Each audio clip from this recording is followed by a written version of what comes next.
Why don't you just take me out instead? Victoria's words hung in the air between them, and Ethan Cole felt his world tilt. His boss, the woman he'd worked for 3 years without ever crossing a line, had just shattered every professional boundary they'd carefully maintained. His fingers still hovered over her dating profile, the cursor blinking mockingly on the screen.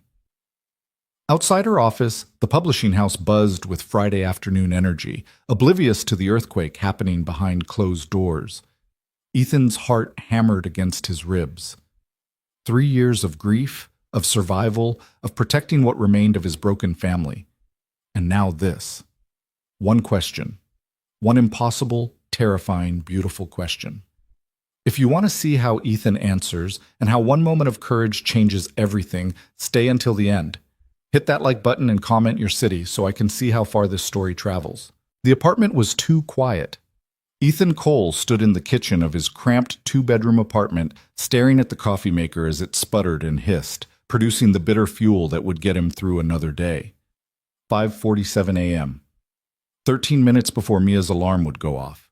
13 minutes of silence before the beautiful chaos of an 8-year-old's morning routine would fill the emptiness. He'd learned to measure time this way, in pockets of silence and noise, in the spaces between his daughter's laughter and the hollow ache that never quite went away. 3 years, 2 months, and 16 days since Sarah died. Not that he was counting anymore, or so he told himself. The apartment still carried traces of her, though he'd packed away most of her things that first terrible year. A throw pillow she'd insisted on buying from a craft fair, the chipped mug with "World's Best Mom" that Mia refused to let him throw away, now sitting in the back of the cabinet, untouched. The faint smell of her perfume that he sometimes imagined he could still detect in their bedroom closet, though he knew it was just his mind playing tricks. Ethan poured his coffee, black and strong, and leaned against the counter. His reflection stared back at him from the microwave's dark surface, a 34-year-old man who looked older, with lines around his eyes that hadn't been there before grief had moved in and made itself at home. His dark hair needed cutting. His face needed more sleep than 4 hours a night. His life needed... He didn't finish that thought. He never did. "Daddy?" Ethan turned to find Mia standing in the doorway, her brown hair a tangled mess, clutching the stuffed elephant she'd had since she was 2. She was wearing mismatched pajamas, dinosaurs on top, rainbows on the bottom, and squinting against the kitchen light. "Hey, Peanut." He set down his coffee and crossed to her, kneeling so they were eye level. "You're up early." "Couldn't sleep." She rubbed her eyes with one small fist. "Bad dream." His heart constricted. "Want to talk about it?" She shook her head, then wrapped her arms around his neck, the stuffed elephant squished between them.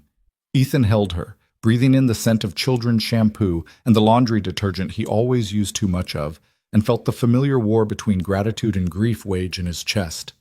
This little girl was everything, his reason for getting up, for going to work, for putting one foot in front of the other when all he wanted to do was stop moving and let the world go on without him. Mia was why he'd survived when Sarah hadn't. "I've got you," he whispered into her hair. "Always got you." She pulled back and looked at him with those serious brown eyes, Sarah's eyes. "I know, Daddy. Can I have chocolate chip pancakes?" And just like that, the moment shifted from tender to typical, and Ethan was grateful for it. He could handle typical. Typical was survival. "Nice try. It's a school day. How about oatmeal with a few chocolate chips?" Mia's nose wrinkled in disgust, but she nodded. "Deal. But a lot of chocolate chips." "A reasonable amount of chocolate chips." "A lot is reasonable, Daddy." Despite everything, Ethan smiled. "Go get dressed. School clothes, not pajamas." "One time. I wore pajamas to school one time, and you never let me forget it." "You were 6, and you tried to convince me that pajamas were the same as regular clothes." "They could be," Mia called over her shoulder as she headed back to her room. "Fashion is subjective." Ethan shook his head, his smile lingering even as he turned back to start breakfast. Fashion is subjective. She'd picked that up from some YouTube video, no doubt, and now it was her justification for every questionable clothing choice. The morning routine unfolded with practiced efficiency. Oatmeal with chocolate chips. He gave her more than he should have, but less than she wanted. Mia's hair brushed and pulled into a ponytail, that would be lopsided by lunch. Backpack checked for homework, lunch packed with a note scribbled on a napkin. "You're awesome, Zeb. Dad," which Mia claimed was embarrassing but never threw away. By 7:15, they were out the door, hustling down 3 flights of stairs because the elevator in their building had been broken for 2 weeks. By 7:30, Mia was at the crosswalk near her school, where Mrs. Chen, the crossing guard, greeted them both with a wave and a smile. "Morning, Ethan. Morning, Mia." "Morning, Mrs. Chen." Mia bounced on her toes, already scanning the playground for her best friend Amy. Ethan crouched down one more time. "Have a good day, okay? I'll be here at 3:15. 3:15 sharp, Mia recited, a rule they'd established after he'd been late one too many times during the worst of his grief. "I know, Daddy. Love you." She kissed his cheek and was gone, a flash of pink backpack and untied shoelaces disappearing into the stream of children flowing through the school gates. Ethan stood there for a moment longer than necessary, watching until he couldn't pick her out from the crowd anymore. Then he checked his watch, 7:38, and swore under his breath. He had 22 minutes to make a 30-minute commute. He ran, Asham. Halstead Publishing occupied the 5th through 8th floors of a sleek glass building in the business district, a monument to the written word in an increasingly digital age. Ethan had worked there for 5 years, 2 before Sarah died, 3 after, as an executive assistant to Victoria Hale, the company's editorial director. He made it to his desk at 8:04, slightly out of breath and definitely sweaty, just as Victoria's office door opened. "You're late." Ethan looked up from booting up his computer to find Victoria Hale standing in her doorway, coffee cup in hand, one perfectly shaped eyebrow raised in what might have been amusement or disapproval. With Victoria, it was often hard to tell. 4 minutes, he said, still catching his breath. "Elevator was broken again, had to take the stairs." "We're on the 6th floor." "I'm aware." Victoria's lips twitched, definitely amusement then. "The Manchester meeting was moved up to 9. I need the Thompson contract revisions before then. And someone from marketing wants to discuss the spring catalog layout, which I'm delegating entirely to you because I'd rather set myself on fire than listen to another presentation about synergistic brand integration." "Good morning to you too," Ethan muttered, pulling up his calendar. "It's morning. Whether it's good remains to be seen." Victoria took a sip of her coffee, regarding him over the rim. "You look terrible, by the way. Late night?" Mia had a bad dream, didn't sleep much after. Something softened in Victoria's expression, brief as a blink. "Is she all right?" "She's 8. Bad dreams come with the territory." Ethan found the Thompson file and opened it. "I'll have these revisions to you in 20 minutes. Make it 15. And Ethan?" He looked up. "Get some coffee. Real coffee, not whatever burned sludge you make at home." "My coffee is perfectly adequate." "Your coffee could strip paint." Victoria turned back toward her office, then paused. "There are fresh pastries in the break room. Take one. You're too thin." Before he could respond, she was gone, her door clicking shut with decisive finality. Ethan stared at the closed door for a moment, then shook his head and turned to his computer. Victoria Hale was many things. Brilliant, demanding, occasionally terrifying, but she was also, in her own brusque way, kind.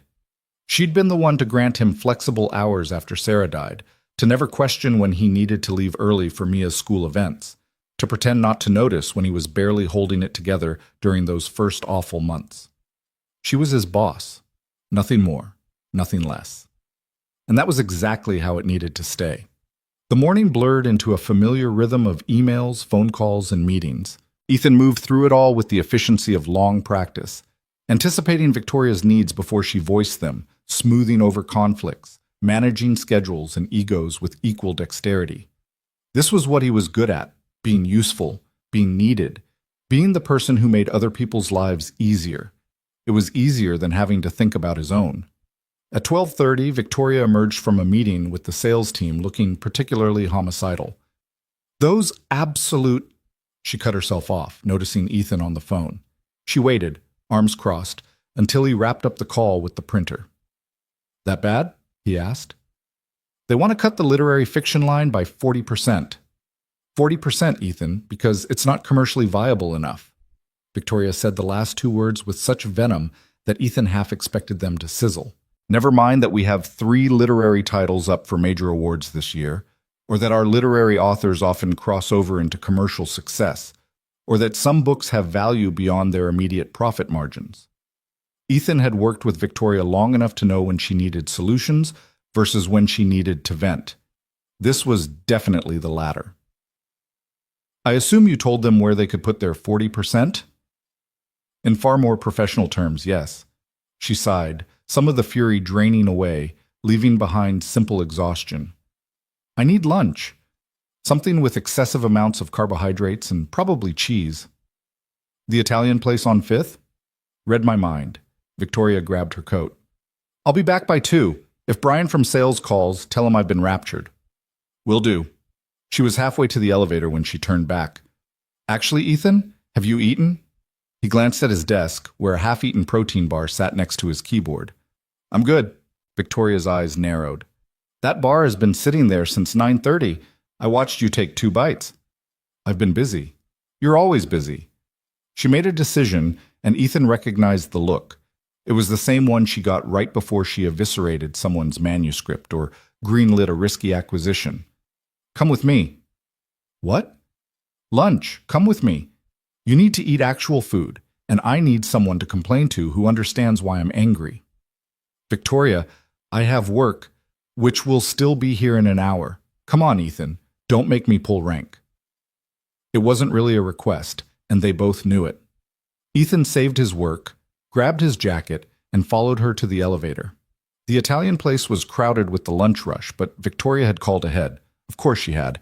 And they were seated quickly at a booth in the back. Ethan ordered the first thing he saw on the menu, not really caring, while Victoria debated between 3 different pasta dishes before settling on carbonara.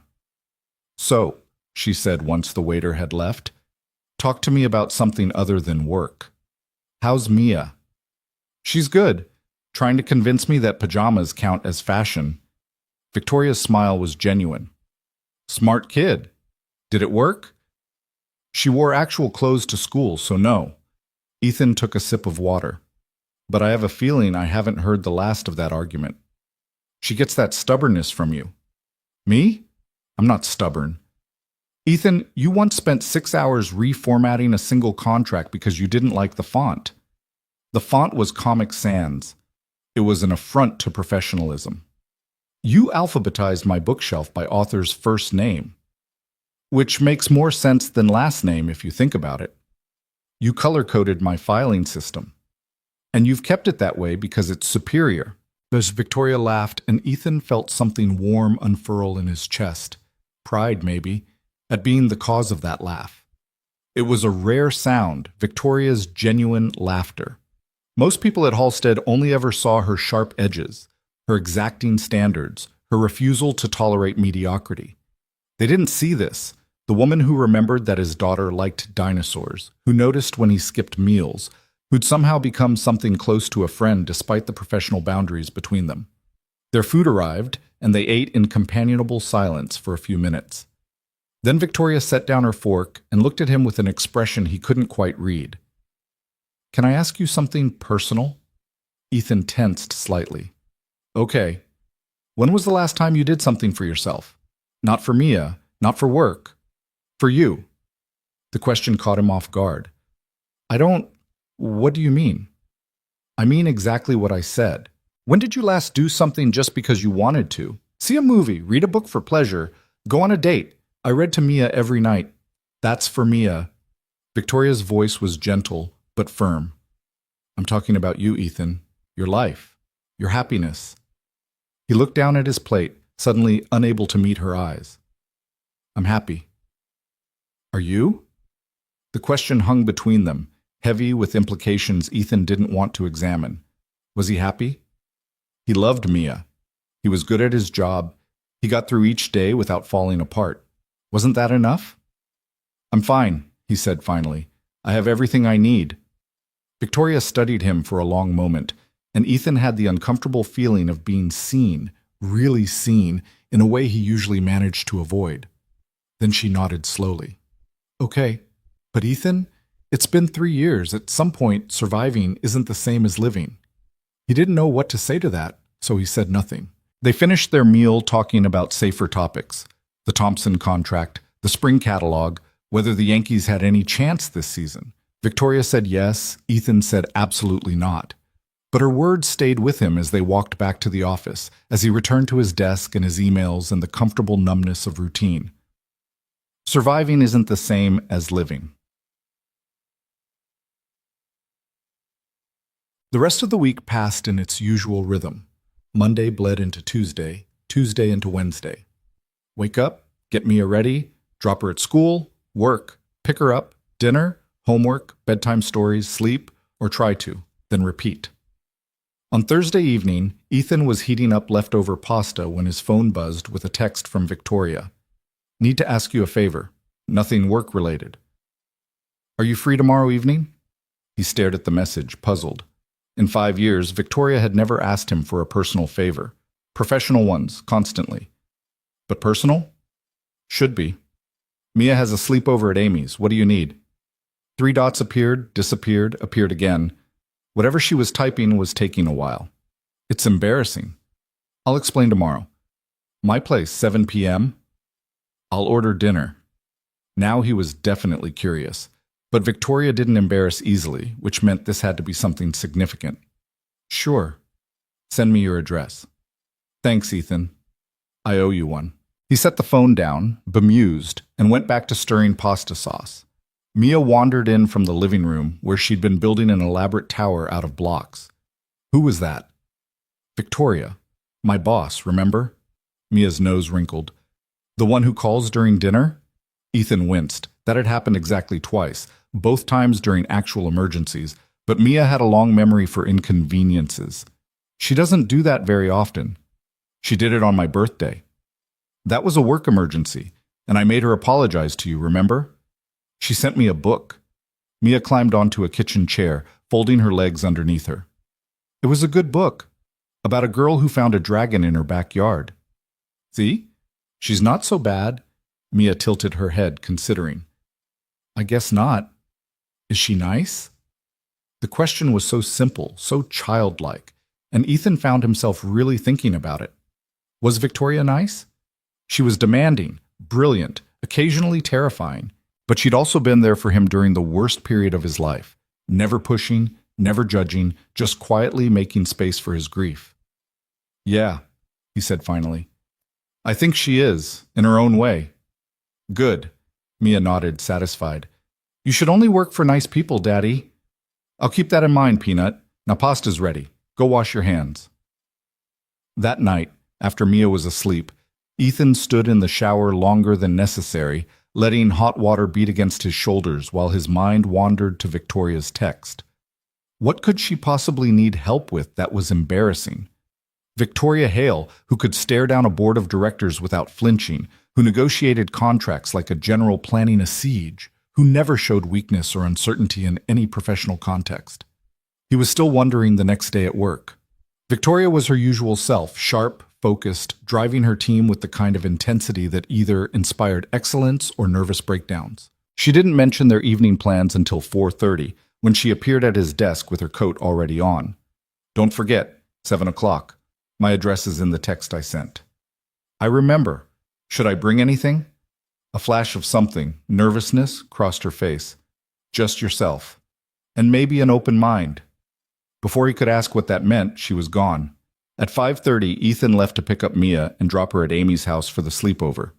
Amy's mother, Jennifer, was a cheerful woman who always seemed to have everything under control, and Ethan felt the familiar pang of envy watching her juggle 3 kids and 2 dogs without breaking a sweat. You look tired, Jennifer observed as Mia and Amy ran upstairs, already shrieking with laughter. Do I? I can't imagine why. The sarcasm came out harsher than intended. Sorry. Long week. Honey, you're a single parent. Every week is a long week. Jennifer squeezed his arm. The girls will be fine. Go home, take a bath, order too much takeout, watch something mindless on TV, do something for you. There it was again, that phrase. Do something for yourself. Actually, I have plans, Ethan said, surprising himself. Jennifer's eyebrows shot up. Plans? Like, plans? Not like that, just helping my boss with something. Uh-huh. Jennifer's smile turned knowing. Is your boss single? Jennifer, I'm just saying, you're allowed to have a life, Ethan. You're allowed to be happy. I am happy. She gave him a look that said she didn't believe him for a second. Okay, sweetie, whatever you say, Mia's good until tomorrow at noon. Don't rush back. Ethan drove to Victoria's apartment in a quiet neighborhood 15 minutes from the office, arriving exactly at 7. Her building was nicer than his, a restored brownstone with actual character and what looked like a working elevator. He climbed to the 3rd floor and knocked on 3B. Victoria answered wearing jeans and a sweater, her dark hair loose around her shoulders instead of in its usual severe bun. Ethan blinked. He'd literally never seen her in anything but professional attire. Stop staring. Come in. She stepped aside and Ethan entered an apartment that was somehow exactly what he'd expected and nothing like it. Books everywhere, on shelves and stacks piled on every available surface. Modern furniture that looked expensive but comfortable. Art on the walls that he suspected was original. Everything precisely organized despite the abundance of stuff. Nice place. Thank you. Wine? Sure. She poured them each a glass of red and gestured to the couch. Food's on the way. Thai, if that's okay. Perfect.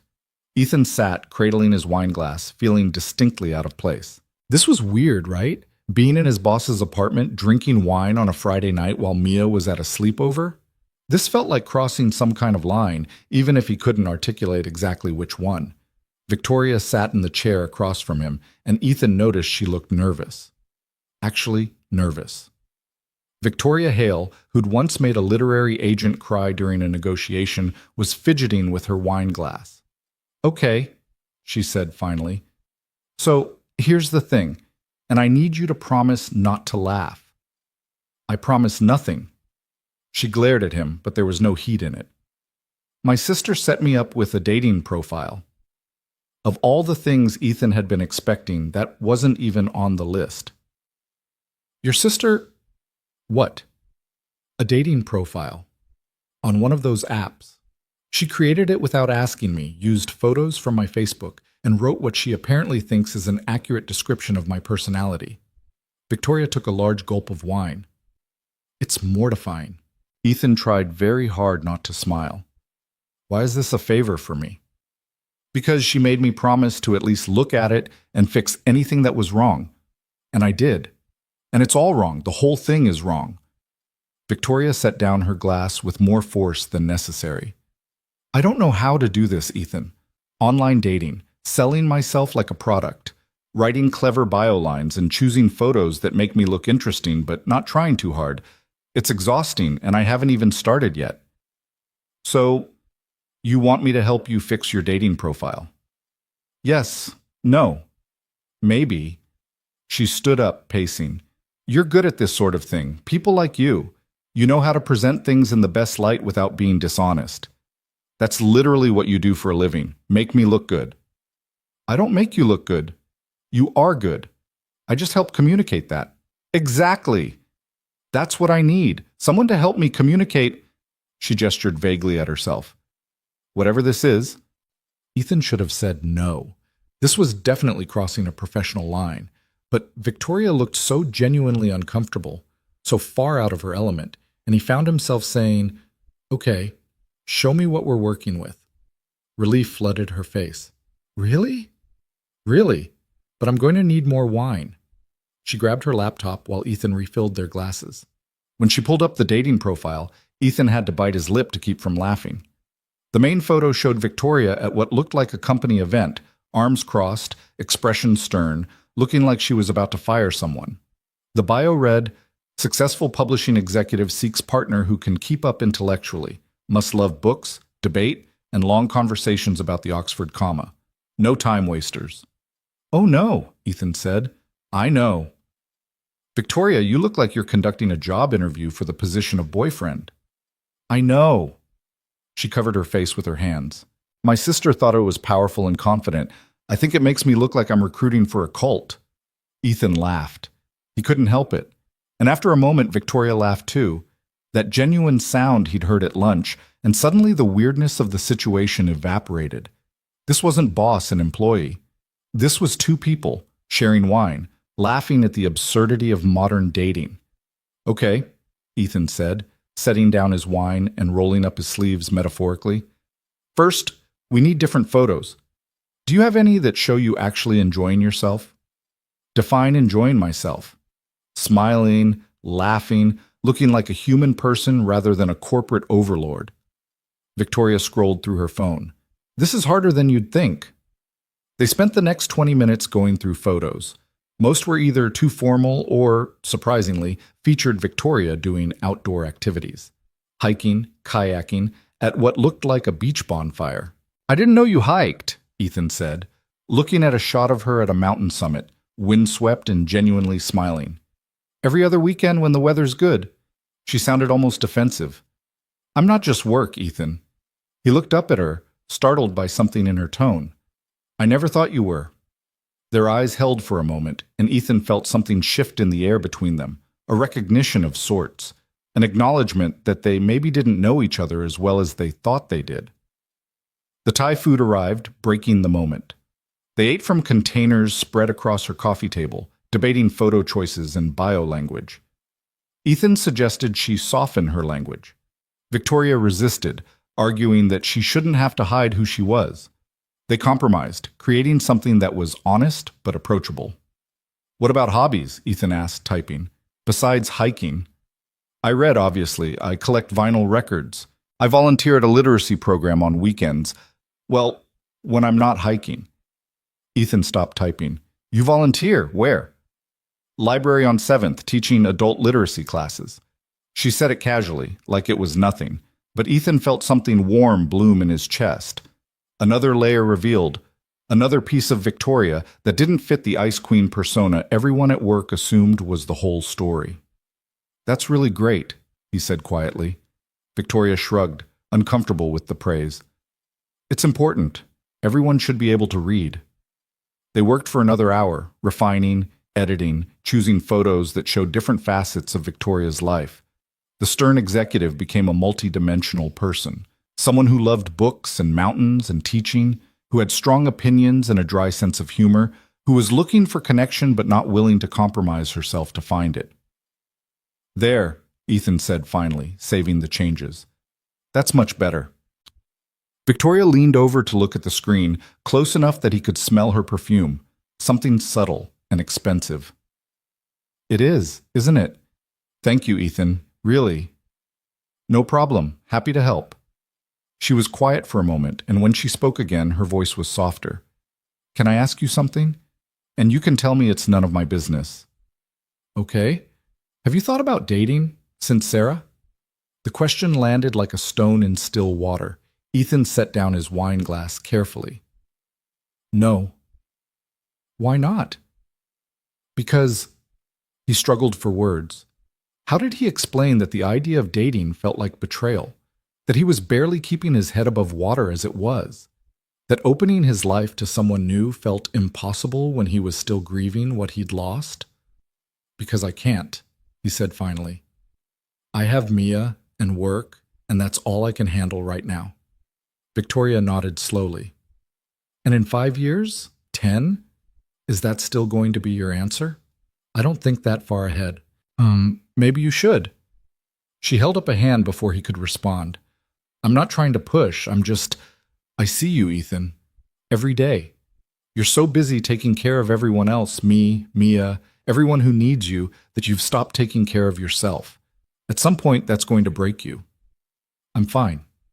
You keep saying that. I'm starting to think you're trying to convince yourself more than me.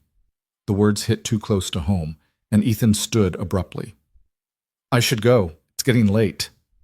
Victoria stood too, and for a moment Ethan thought she was going to push, to dig deeper into wounds he wasn't ready to expose, but she just nodded. Thank you for tonight. I know this was weird. A little weird, he admitted. But good weird. I think your profile is going to do great. We'll see. If I get matched with any serial killers, I'm blaming you. Fair enough. She walked him to the door, and as Ethan stepped into the hallway, she called after him. Ethan? He turned. For what it's worth, I think you deserve to be happy too. Not just fine. happy. He didn't know what to say to that, so he just nodded and left, her words following him all the way home. That night, alone in his too-quiet apartment, Ethan lay in bed staring at the ceiling. He thought about Victoria's dating profile, about her sister pushing her towards something new. He thought about surviving versus living. He thought about Sarah, about the life they'd planned that would never happen. He thought about Mia, about being the father she deserved while also being, what? A person? A man with his own needs and wants and dreams? When had he stopped having dreams? His phone buzzed on the nightstand. A text from Victoria. Got my first match. A dentist who likes mystery novels and craft beer. Seems nice. Thank you again for tonight. Ethan stared at the message and felt something unexpected twist in his chest. Not quite jealousy. He had no right to that, no claim to Victoria beyond their professional relationship. But something. Some feeling he couldn't name, didn't want to examine. That's great, he texted back. Good luck. He set the phone down and closed his eyes. Sleep was a long time coming. The following week, Victoria went on 3 dates. She told Ethan about them during their lunch breaks, which had somehow become a regular thing since that night at her apartment. The conversations felt different now, more personal, more real. Like they'd crossed some invisible threshold and couldn't quite find their way back. The dentist was nice, but boring. The accountant talked too much about his ex-wife. The teacher seemed promising until he revealed he'd never read a book for pleasure in his adult life, which Victoria declared an automatic disqualification. Maybe I'm too picky, she said over salads on Friday. Maybe you just know what you want, Ethan countered. Do I, though? I thought I wanted someone intellectual, confident, successful. But the dentist was all those things, and I was bored within 20 minutes. The accountant had an MBA from Harvard and wouldn't stop mentioning it. These should be my people, but they're not. What do you actually want? Victoria stabbed at her lettuce, thinking, I want someone who sees me. Not just the job or the resume, someone who makes me laugh, someone who challenges me but doesn't try to compete with me, someone who... She trailed off, looking frustrated. Someone who makes you feel understood, Ethan finished quietly. She looked at him, something unreadable in her expression. Yeah, that. The air between them felt charged suddenly, heavy with things unsaid. Ethan looked away first, focusing very intently on his sandwich. You'll find him, he said. You're amazing, Victoria. Anyone would be lucky. Am I, though? Because right now I feel like I'm failing at being a normal human person. Work I can do, this... She gestured vaguely. This is hard. It's supposed to be hard. Is it? Or have we just convinced ourselves that's true to feel better about how bad we are at it? Ethan laughed despite himself. Fair point. They finished lunch and walked back to the office together, their shoulders almost touching in the crowded sidewalk, not quite crossing that line but getting close. Ethan found himself hyper-aware of her presence, the click of her heels on concrete, the way she tilted her head when she was thinking, the small smile she gave when he said something that amused her. This was dangerous, he realized. This growing closeness, these lunches and conversations and moments of real connection. They'd crossed from boss and employee into something resembling friendship, and every instinct Ethan had told him that was a line they shouldn't have crossed. But he didn't want to go back. Monday morning, Ethan arrived at work to find Victoria's office door already closed, her voice raised in what sounded like a heated discussion. He settled at his desk, trying not to eavesdrop, but the walls were thin and Victoria wasn't bothering to moderate her volume. Absolutely not acceptable. Every right to make my own choices. Not about rights, it's about propriety. The door flew open and a woman stormed out, mid-40s, sharply dressed, with Victoria's same dark hair and strong features. She stopped when she saw Ethan, looking him up and down with unconcealed interest. You must be Ethan. Yes? The woman smiled. I can see why she spends so much time talking about you. Rachel. Victoria appeared in the doorway, her expression thunderous. Leave. I'm leaving. I'm leaving. Rachel blew her a kiss.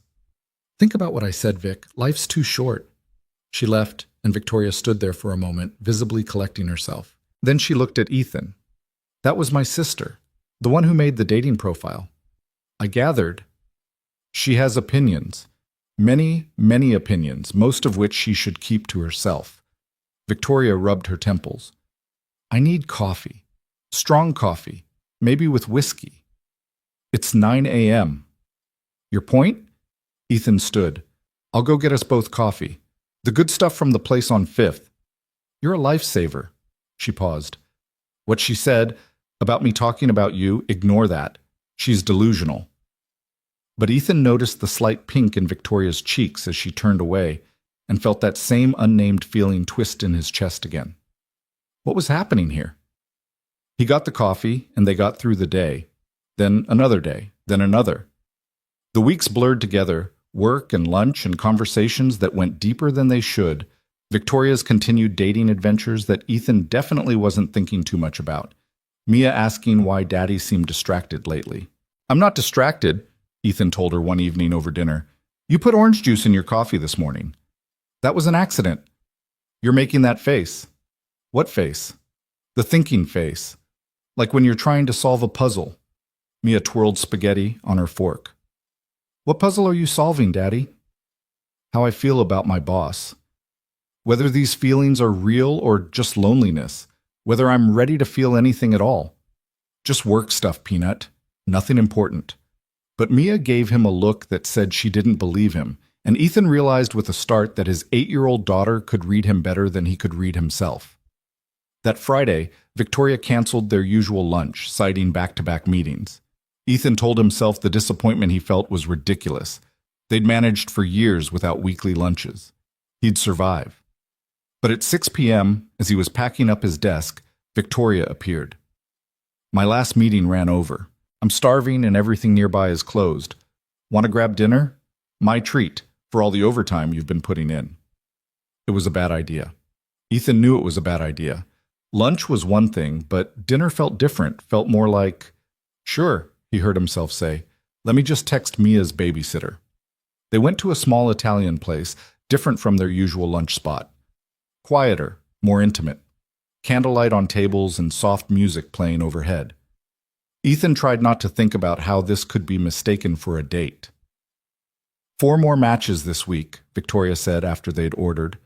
A lawyer, an architect, a college professor, and a guy who claimed to be a cryptocurrency entrepreneur, which I'm 90% sure means unemployed. How'd they go? The lawyer was actually nice, smart, funny, good conversation. She paused. I'm seeing him again tomorrow. Ethan's fork stopped halfway to his mouth. That's great. Is it? I can't tell anymore. We had a perfectly pleasant evening, and he asked me to dinner, and I said yes because that's what you're supposed to do when someone you like asks you out. But I don't know if I actually like him or if I'm just going through the motions. What does your gut say? Victoria was quiet for a long moment. My gut says I'm comparing everyone to someone I can't have, which is both stupid and unfair to everyone involved. The air shifted again, that same charged feeling from before, only stronger. Ethan's heart was beating too fast. Victoria. Ethan, I need to tell you something. She set down her wine glass, meeting his eyes directly. And I need you to let me finish before you say anything. Every muscle in Ethan's body tensed. Okay. I think... She stopped, started again. These past few weeks, working on the profile, the lunches, getting to know you as more than just my assistant, it's made me realize something. You're one of the best people I know. You're kind and patient and funny, and you see me in a way most people don't. And I find myself looking forward to our lunches more than I look forward to dates with men who probably look much better on paper, which is problematic for about 100 reasons, not least of which is that I'm your boss, and this is wildly inappropriate. Ethan couldn't breathe. The restaurant faded away until there was just Victoria, looking vulnerable in a way he'd never seen, saying things he'd maybe been feeling but hadn't let himself acknowledge. I'm not asking you for anything, she continued. I know you're not ready. I know you have Mia and a complicated life, and the last thing you need is your boss developing feelings for you. She laughed shakily. I needed to be honest about what this is, about what I'm feeling, because going on another date while pretending I'm not thinking about you the whole time feels dishonest. The silence that followed was deafening. Ethan's mind raced, trying to catch up with what Victoria had just said, with what it meant, with what he felt about it. "Say something," Victoria whispered. "Please." "I don't—" Ethan's voice came out rough. He cleared his throat. "I don't know what to say. The truth. Whatever it is. The truth." What was the truth? That he'd been looking forward to their lunches too? That some mornings he woke up thinking about her smile? That the idea of her with someone else made his chest ache in ways he hadn't felt since Sarah died? That he was terrified and exhilarated and completely unprepared for any of this? "I'm not ready," he said finally, and watched something crumble in Victoria's expression. "But not because I don't. It's not that I don't feel. I just can't. I have Mia, and I made a promise to myself after Sarah that I wouldn't bring someone into her life unless I was absolutely certain, and I don't know how to be certain about anything anymore." "I understand. And you're my boss. We work together. If this went wrong, I know. I know all the reasons this is a terrible idea." Victoria's smile was sad. "But I thought you deserved to know anyway, so you could make an informed decision about whatever this is." "What is this?" "I don't know. Maybe nothing. Maybe it's just me projecting because you're kind and you helped me with the profile and I'm confusing gratitude with attraction. Or maybe it's something real. I can't tell anymore." Their food arrived and they both stared at their plates without eating. The restaurant that had felt intimate now felt suffocating. "I should go," Ethan said. "Mia's babysitter." "Of course." Victoria pulled out her wallet, but Ethan stopped her. "I've got it." "Ethan, please, let me." He paid for dinner they'd barely touched and walked Victoria to her car. The November air was cold, their breath misting in the streetlight. "I'm sorry," Victoria said. "This was selfish of me. I shouldn't have said anything." "No, I'm glad you did, I think." Ethan shoved his hands in his pockets. "I just need time to think, to figure out what I'm feeling. Take all the time you need. And if the answer is, my boss has lost her mind and we should pretend this conversation never happened, I'll understand." She unlocked her car. "See you Monday?" "Monday, yeah." He watched her drive away, then stood on the sidewalk for a long time, his mind spinning. Victoria had feelings for him, real feelings, not just professional appreciation or friendship, but actual romantic interest. And the terrifying part was that he might feel the same way. Somewhere between fixing her dating profile and shared lunches and conversations that went deeper than they should, something had grown. Something he wasn't ready for but couldn't quite deny. Ethan drove home in a daze. The babysitter left. Mia was already asleep, sprawled across her bed with her stuffed elephant clutched tight. He stood in her doorway, watching her breathe, and felt the familiar weight of responsibility settle over him like a blanket. He was all she had. He couldn't mess this up. He couldn't let his own loneliness or confusion or whatever he was feeling for Victoria compromise what Mia needed. But what did Mia need? A father who was present but empty? A father who survived but didn't live? At some point, surviving isn't the same as living. Ethan closed Mia's door softly and walked to his bedroom. The empty half of the bed mocked him, and he was suddenly furiously angry. At himself, at the universe, at the drunk driver who'd killed Sarah and left him here, stuck between grief and guilt and the terrifying possibility of feeling something new. He pulled out his phone and stared at Victoria's contact. His thumb hovered over the call button. Then he set the phone down and got ready for bed. This was impossible. All of it. He couldn't date his boss. He couldn't risk his job, his stability, everything Mia depended on. He couldn't open his heart to the possibility of losing someone again. He couldn't. But lying in the dark, staring at the ceiling, Ethan kept hearing Victoria's voice. "I find myself looking forward to our lunches more than I look forward to dates with men who probably look much better on paper." He kept remembering the way she looked at him over dinner, vulnerable and honest. He kept feeling something warm and terrifying bloom in his chest, and he realized with dawning horror and hope that maybe he already had feelings for Victoria. Maybe he'd had them for a while and just hadn't let himself look at them directly. Maybe the reason he felt sick thinking about her dating other men wasn't friendly concern, but jealousy. Maybe the reason their lunches had become the best part of his week wasn't just the food. Maybe he wasn't as fine as he kept insisting he was. Ethan closed his eyes and thought about Monday, about seeing Victoria again, about having to navigate this new awareness of feelings he couldn't act on but could no longer deny. Somewhere in the quiet darkness, he thought he heard Sarah's voice, not sad or accusing, but gentle. Live, Ethan, please, live. He wasn't ready, but maybe, someday, he would be. Monday morning arrived with the weight of inevitability. Ethan stood outside the office building, coffee in hand, trying to convince himself that he could walk through those doors and pretend Friday night never happened. That he could look at Victoria and not think about the vulnerability in her eyes when she'd confessed her feelings. That everything could go back to normal. He was a terrible liar, even to himself. The elevator ride to the 6th floor felt longer than usual. Each floor dinged past like a countdown to something Ethan wasn't ready for. When the doors finally opened, he forced his feet to move, one step at a time, until he reached his desk. Victoria's office door was closed. Her coat hung on the rack outside, so she was here, but the closed door sent a clear message. Not ready to talk. Ethan could respect that. He needed time too. He threw himself into work, emails, phone calls, scheduling meetings for the spring catalog launch. The familiar rhythm should have been soothing, but his eyes kept drifting to that closed door, wondering what Victoria was thinking, whether she regretted her honesty, whether this awkwardness would ever fade. At 10:30, the door opened. Victoria emerged looking impeccable as always, navy suit, hair in its customary bun, not a hint of the woman who'd laid her heart bare over Italian food. She didn't look at Ethan as she passed his desk. "I need the Sanderson contract revisions by noon," she said, her voice professionally neutral. "And can you move my 2 o'clock to Thursday? Something came up." "Of course." Ethan kept his own voice carefully even. "Anything else?" "That's all. Thank you." She disappeared down the hall toward the conference room, leaving Ethan staring at his computer screen without seeing it. So that's how it would be. Professional distance. Pretending nothing had changed. It was what he'd wanted, wasn't it? What he'd said he needed? Then why did it feel so wrong?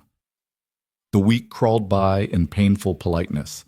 Victoria was cordial, efficient, and completely impersonal. Their lunches stopped. She ate at her desk or left the building alone. When they did interact, it was purely business. No jokes, no personal questions, none of the warmth that had developed between them over the past few months. By Wednesday, Ethan felt like he was losing his mind. "Is Victoria mad at you?" Mia asked that evening over dinner. She'd developed the annoying habit of reading his moods with alarming accuracy. "Why would you think that?" "You keep staring at your phone like you want to text her, but you're scared." "I'm not." Ethan set down his phone. "How do you even know about texting? You're 8. Amy has an older sister. She knows everything."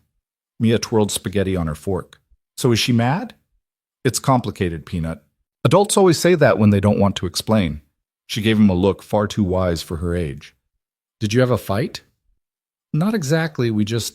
Things are weird right now." "Why?" "Because..." Ethan stopped, unsure how to explain adult feelings to a child. "Sometimes friendships change, and you have to figure out what the new normal is." "Is that bad?" "I don't know yet." Mia considered this while chewing. "Mrs. Chen says change is good. She said it means you're growing." "Mrs. Chen is very wise." "She also said you look sad a lot." Mia's voice went softer. "Are you sad, Daddy?" The question hit him square in the chest. Ethan looked at his daughter, really looked at her, and saw concern in those brown eyes, Sarah's eyes, and realized that his grief, his emotional shutdown, hadn't been as invisible as he'd hoped. "Sometimes," he admitted, "but not because of you. You make me happy, Mia. Always." "I know, but you can be sad and happy at the same time." Amy's mom said that after her grandpa died. She was sad, but also happy remembering him. Mia set down her fork. "Maybe you're sad, happy about Mommy, and that's okay." Ethan's throat tightened. When had his little girl gotten so perceptive? "Yeah, maybe I am. And maybe Victoria makes you happy instead of sad happy, and that's confusing." "What How do you... You smile different when you talk about her, Mia said matter-of-factly. Like the way you smiled in the pictures with Mommy. Ethan didn't know what to say to that. He sat there, speechless, while his 8-year-old daughter calmly delivered truths he'd been avoiding for weeks. I'm not ready for this conversation, he said finally. Okay, Daddy. Mia went back to her spaghetti.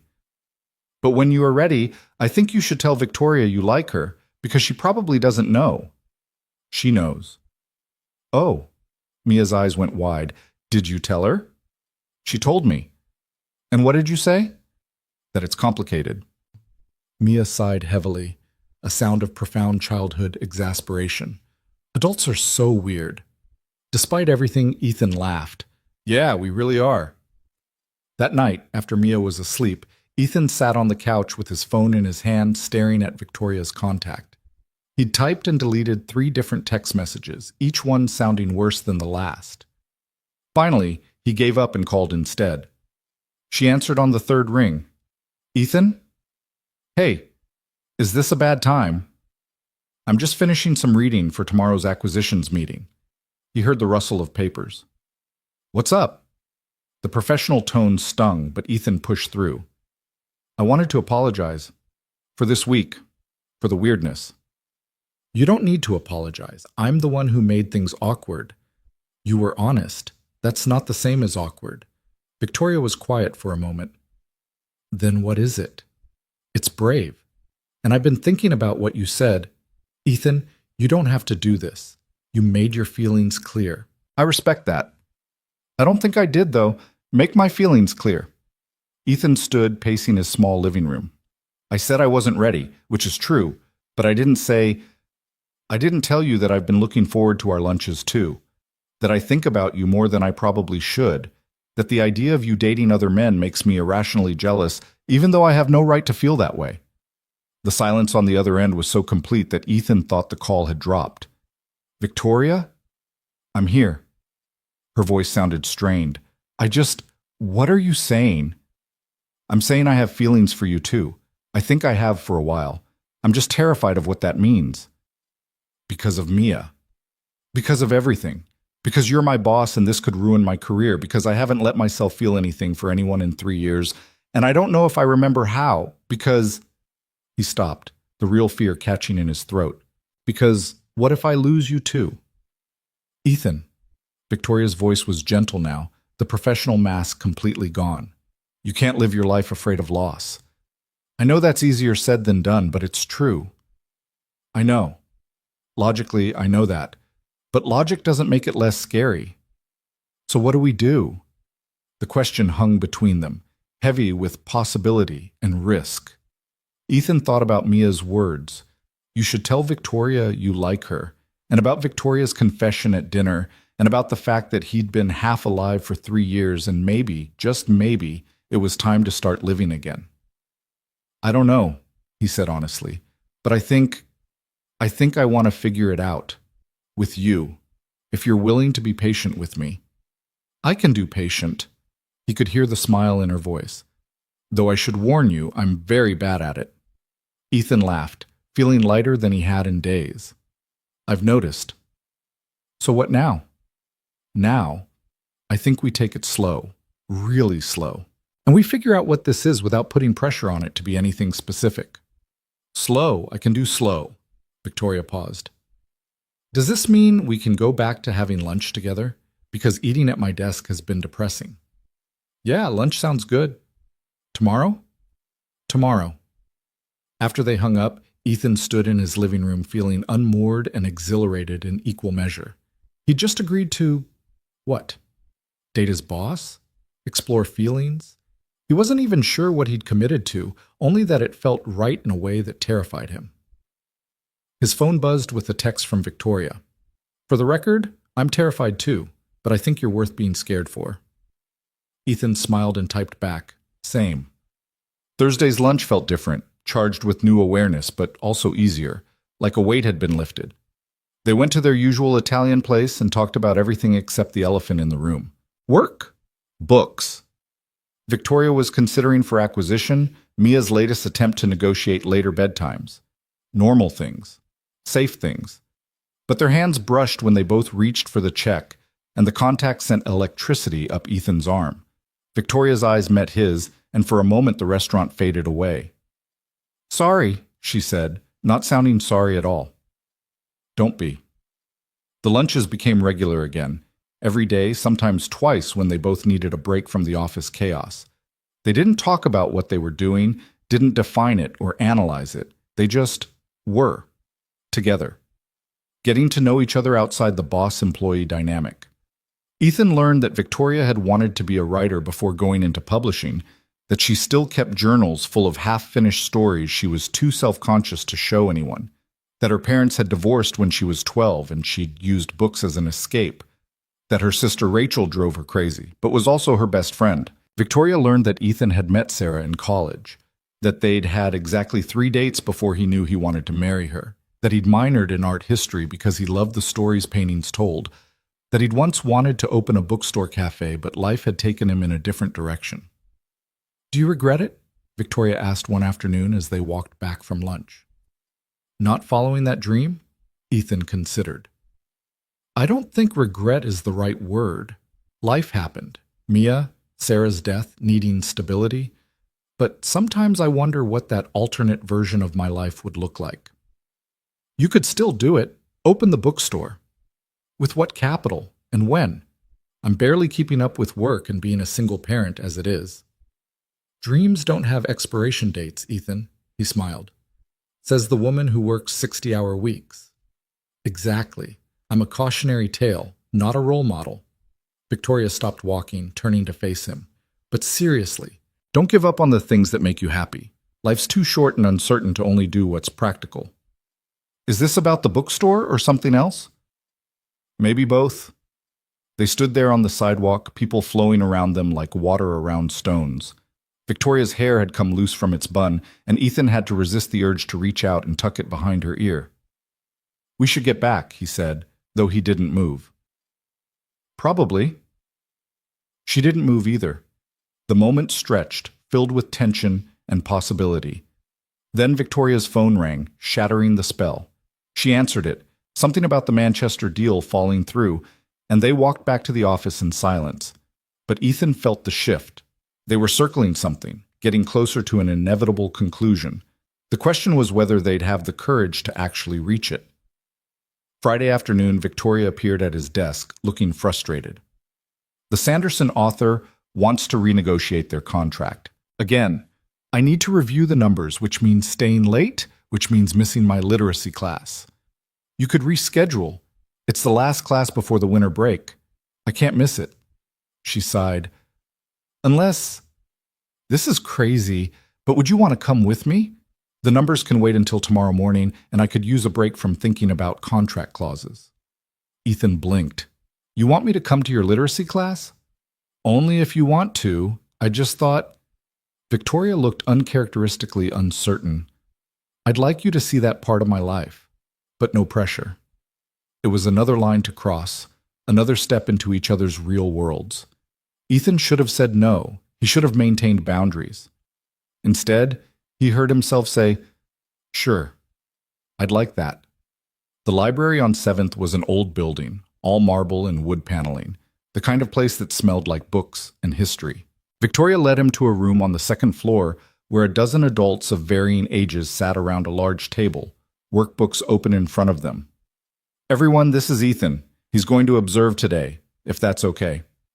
The students greeted him warmly, and Ethan took a seat in the back while Victoria transformed.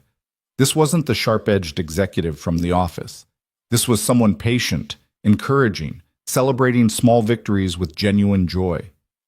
When a man in his 50s successfully read a paragraph he'd been struggling with, Victoria's smile was radiant. Ethan watched her work and felt something crack open in his chest. This was who Victoria really was beneath the professional armor. Someone who cared deeply, who gave her time freely to help others, who found meaning in small moments of progress. He was falling for her, not just attracted, not just interested, actually genuinely falling. The realization was terrifying. After class, they walked to the parking lot together. Victoria seemed energized, talking about her students' progress, barely noticing when Ethan was quieter than usual. Thank you for coming, she said when they reached her car. I know it was probably boring. It wasn't boring. Ethan met her eyes. It was amazing. You're amazing. Victoria flushed, looking pleased and embarrassed. I just help people read. It's not exactly saving lives. Isn't it, though? You're giving them access to the world, to stories and information and possibilities they didn't have before. That matters. You really think so? I know so. They stood in the dimly lit parking lot, and Ethan was acutely aware of how close they were standing, how easy it would be to close the distance between them. Victoria seemed to be thinking the same thing, her eyes dropping to his lips before flickering back up. Ethan? She whispered. Yeah? What are we doing? I don't know, but I don't want to stop. Me neither. The kiss, when it happened, was soft and tentative, a question more than a statement. Victoria's lips were warm against his, and Ethan felt 3 years of grief and loneliness crack apart, making room for something new, something that felt like hope. When they pulled apart, both breathing harder, Victoria laughed shakily. So much for taking it slow. We made it almost 2 weeks. That's pretty good.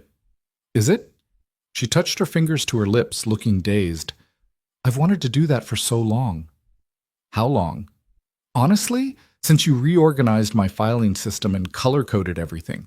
Something about your attention to detail was very attractive. Ethan laughed, pulling her close again. That's the strangest thing anyone's ever found sexy about me. I'm a strange person. I'm beginning to notice. They kissed again, deeper this time, and Ethan let himself feel it.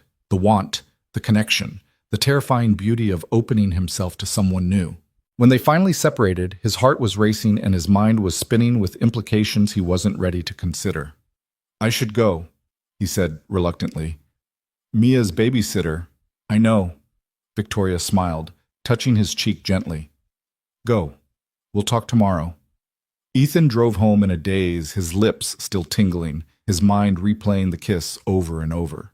He'd kissed someone who wasn't Sarah. For the first time in 3 years, he'd felt desire, connection, the electric possibility of new love. And he didn't feel guilty. The realization hit him as he pulled into his parking spot. He'd expected crushing guilt, Sarah's memory demanding to know how he could move on. But instead, he felt peace. Like maybe Sarah would have wanted this for him. Like maybe holding on to grief forever wasn't the same as honoring her memory. Mia was already asleep when he got home. Ethan paid the babysitter, then stood in Mia's doorway watching her sleep, the stuffed elephant clutched tight. I kissed someone today, he whispered into the darkness. Victoria, my boss. It was scary and wonderful, and I don't know what happens next. But I wanted you to know. I wanted her to know, too. He wasn't sure if he was talking to Mia or to Sarah's memory or to himself. Maybe all three. That night he slept better than he had in years. Saturday morning brought a text from Victoria. Can we talk? Coffee at the place on 5th? Ethan's stomach clenched with anxiety. The morning after conversation. The inevitable discussion about what last night meant and where they went from here. Part of him wanted to avoid it, to pretend they could keep floating in this undefined space forever. But that wasn't fair to either of them. He dropped Mia at Amy's house for a play date and met Victoria at the coffee shop. She was already there, sitting at a corner table with 2 cups in front of her. I got you the usual, she said as he sat down. Double espresso, no sugar. Thanks. Ethan wrapped his hands around the warm cup. So, we should probably talk about last night. Probably. Victoria looked nervous, a rare expression on her usually composed face. I want to start by saying I don't regret it. At all. But I also don't want to pressure you into something you're not ready for. I kissed you back, Victoria. Pretty enthusiastically, if I remember correctly. She smiled despite her nervousness. You did. But that doesn't mean you're ready for a relationship. Those can be separate things. Ethan took a sip of coffee, gathering his thoughts. Here's what I know. I have feelings for you. Real feelings. Being with you makes me happy in a way I haven't been in years. But I'm also terrified because I have Mia to think about, and a job I can't afford to lose, and a heart that's still healing from losing Sarah. That's a lot of buts.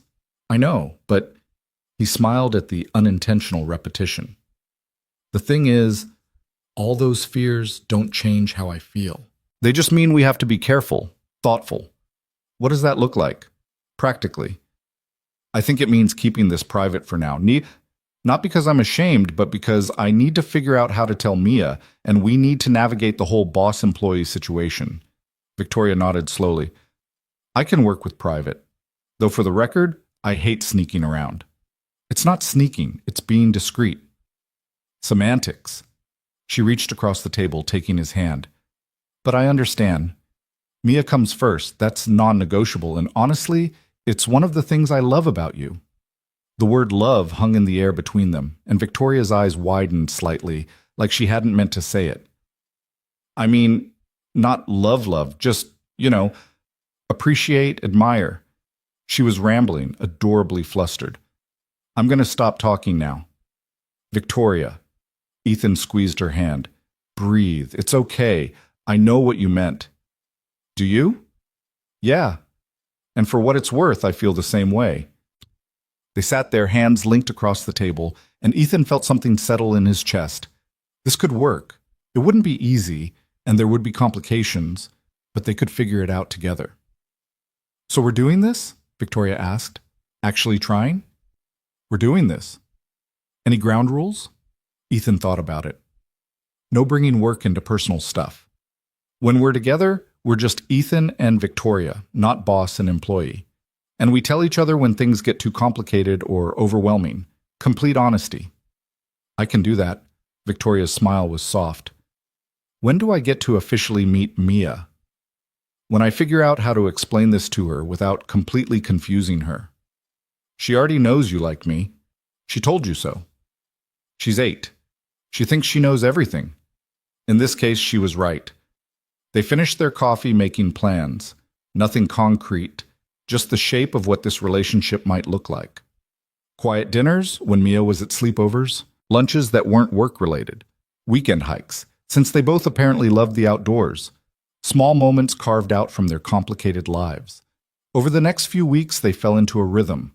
At work, they were professional, maybe overly so, compensating for the secret they shared. But lunches became their escape, an hour where they could be themselves without pretense. And on weekends, when Mia was occupied, they found time for each other. Ethan learned that Victoria was terrible at mini-golf, but refused to quit until she won, that she sang off-key in the car and didn't care who heard, that she had a scar on her knee from falling off a bike when she was 7 and had been afraid of cycling ever since. Victoria learned that Ethan talked to himself when he cooked, narrating recipes like a cooking show host, that he could identify artists by their brushwork, a remnant of his art history minor, that he still wore his wedding ring on a chain around his neck, and that was okay. They didn't rush. Every kiss felt like a small miracle, every moment together something precious and fragile. Ethan was careful with Victoria's heart, and she was gentle with his grief. But 3 weeks into their secret relationship, everything changed. It was a Tuesday afternoon when Victoria's sister Rachel showed up at the office unannounced. Ethan was at his desk when she breezed past, barely acknowledging him on her way to Victoria's office. "We need to talk," Rachel announced, closing the door behind her. Ethan tried not to eavesdrop, but the walls were thin and Rachel's voice carried. "You canceled lunch. Again. That's 3 times this month. I've been busy. You're always busy. But this is different. You're happy busy, not stressed busy, and you keep checking your phone and smiling at nothing." A pause. "Victoria, are you seeing someone?" Ethan's hands froze on his keyboard. "That's none of your business." "So that's a yes. Who is he? Is it that lawyer from the app? I knew he was perfect for you." "It's not him." "Then who?" Silence. Then Victoria's voice, quieter. "I'm not discussing this with you." "Oh my God, it's someone you work with. Rachel. It's Ethan, isn't it?" Ethan's heart stopped. He should get up, walk away, give them privacy. But he couldn't move. "How did you—" "Because you talk about him constantly. And that day I came here, the way you two looked at each other, I knew something was happening. I just didn't think you'd actually act on it." Rachel's voice softened. "Vic, he's your employee. This is complicated." "You think I don't know that?" "Does he feel the same way?" "Yes. We're figuring it out. Have you thought about what happens if this goes wrong? Your job, his job, the power dynamic. Of course I've thought about it. I think about it constantly. But Rachel, Victoria's voice cracked slightly. I really care about him. More than I've cared about anyone in a long time. And yes, it's complicated and potentially career-ending and probably the worst decision I've ever made. But I can't seem to stop. Ethan sat frozen at his desk, processing what he'd just heard. Victoria had basically admitted to her sister that she was in love with him, that this was serious, not just a casual thing she could walk away from. The weight of responsibility settled over him like a blanket. This wasn't just about his feelings anymore. Victoria was risking her career, her reputation, everything she'd worked for. And for what? For him? A widowed single father who was still figuring out how to function without falling apart? He wasn't worth that risk. The thought came unbidden and unwelcome, but Ethan couldn't shake it. What could he possibly offer Victoria that was worth jeopardizing her entire professional life? The office door opened and Rachel emerged, spotting Ethan at his desk. She walked over, studying him with unsettling intensity. "You hurt her, and I will make your life hell," she said conversationally. "Just so we're clear, I don't want to hurt her." "Nobody ever does, but people get hurt anyway." Rachel's expression softened slightly. "She really cares about you, Ethan. Be careful with that." After Rachel left, Ethan sat at his desk trying to work and failing miserably. Around 4, Victoria appeared, leaning against his desk with her arms crossed. "I assume you heard all of that." "Most of it. Thin walls." "I'm sorry. Rachel has no filter and boundary issues." "It's okay." Ethan saved his document without looking at her. "She's not wrong, though. This is complicated." "Are you having second thoughts?" He wanted to say no. He wanted to reassure her that Rachel's concerns meant nothing, that they could figure this out. But the doubt had taken root, and he couldn't quite shake it. He finally looked up at her. "What if we're making a mistake? What if this ruins everything?" Victoria's expression shuddered. "Is that really what you think?" "I think we haven't really considered all the consequences. Your career, my job, what happens if HR finds out? So what are you saying? You want to stop?" "I'm saying maybe we need to slow down. Really think about whether this is worth the risk." The hurt in Victoria's eyes was like a physical blow. "I see. And have you thought about it?" "I'm trying to, because I have. I've thought about nothing else for weeks. And my conclusion is that you're worth it. Whatever the risk, whatever the consequences, you're worth it to me." Her voice wavered. "But if I'm not worth it to you, then maybe Rachel's right, and we should stop now before someone actually gets hurt." "Victoria, that's not what I meant." "Then what did you mean, Ethan?" He didn't have a good answer. His fears and doubts tangled together until he couldn't separate rational concern from self-sabotage. "I need time," he said finally, "to think." Victoria nodded stiffly. "Take all the time you need. Let me know when you figure out what you want." She walked back to her office and closed the door with careful precision. Ethan sat there feeling like he'd just made a terrible mistake, but not knowing how to fix it. That evening, he picked up Mia from school in a fog.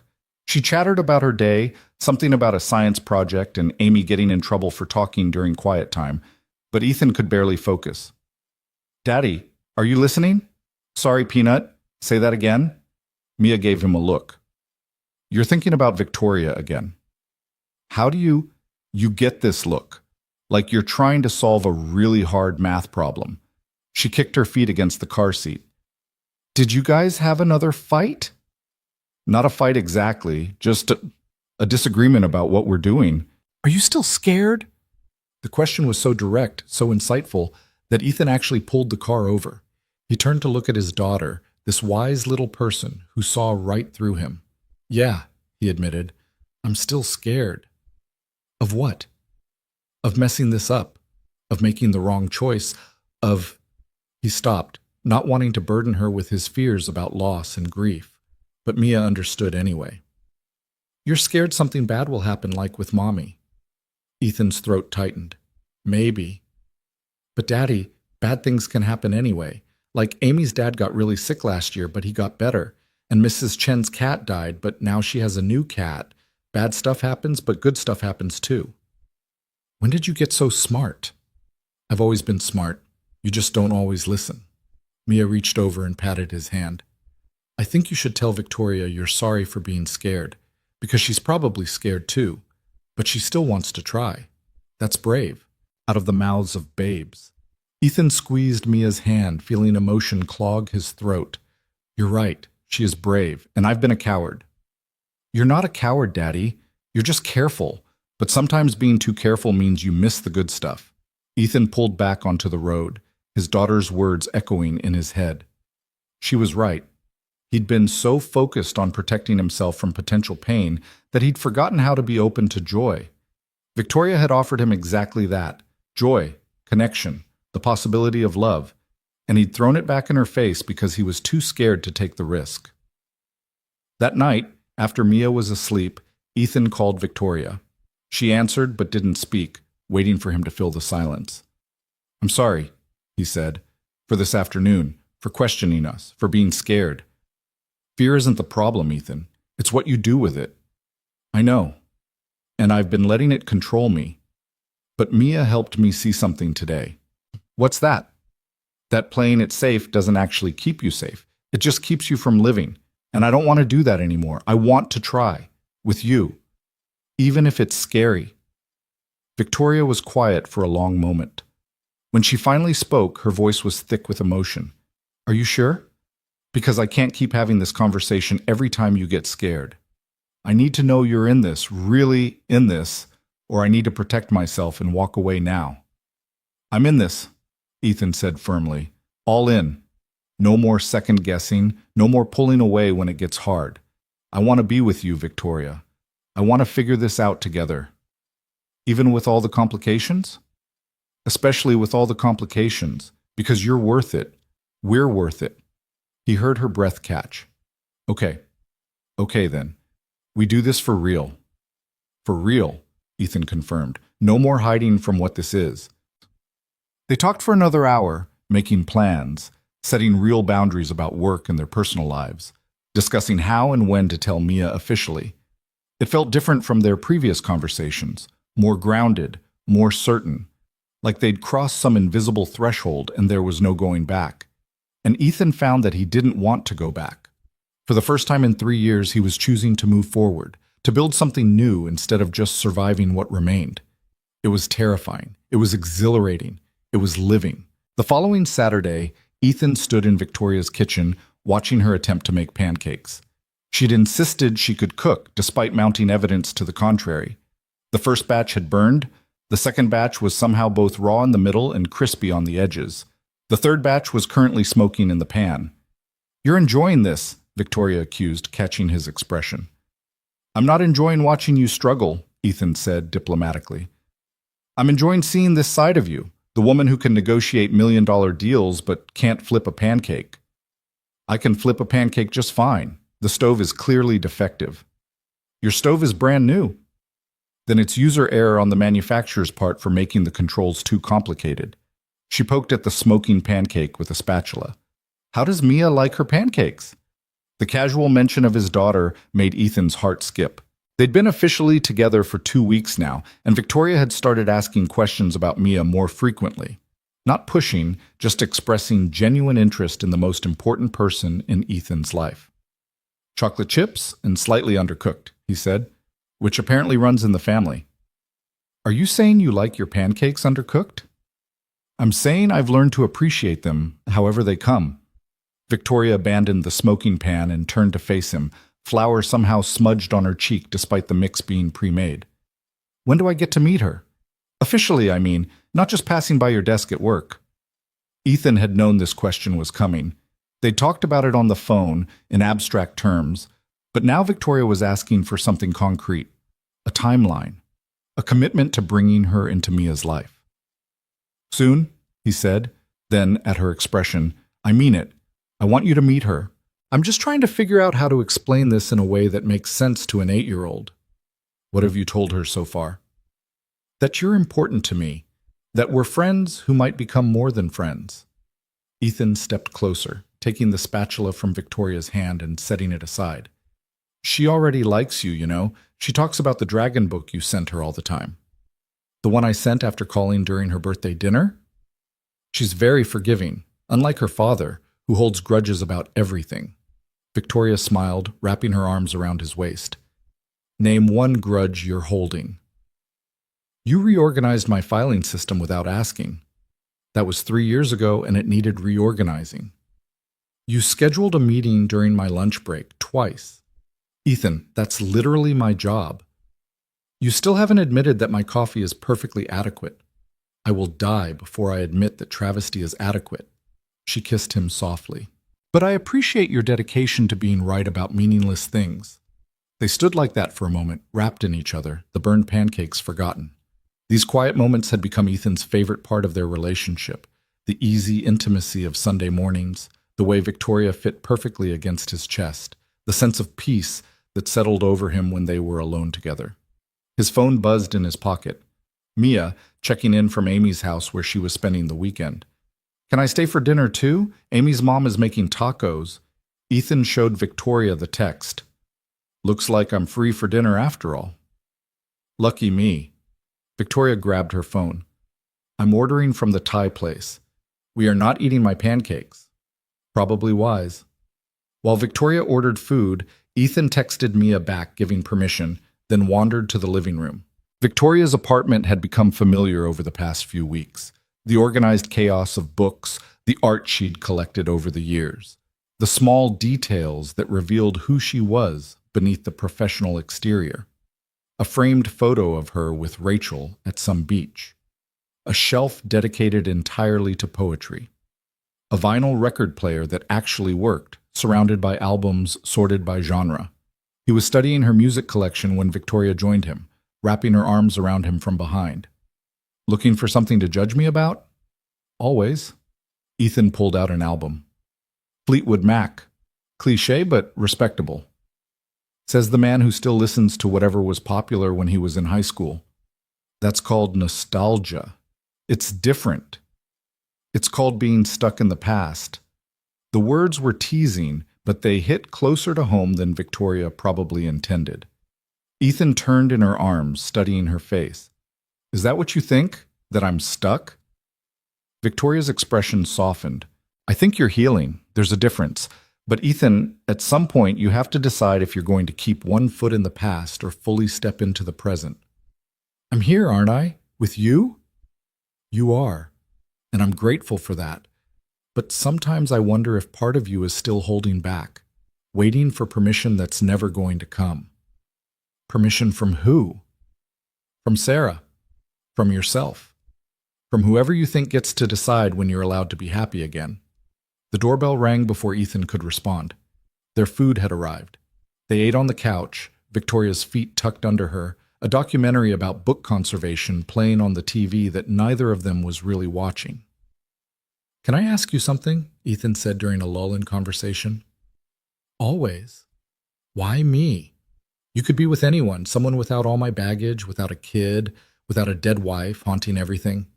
Victoria set down her pad thai, giving him her full attention. You want an honest answer? Please. Because you're kind. Because you see people, really see them, in a way most people don't.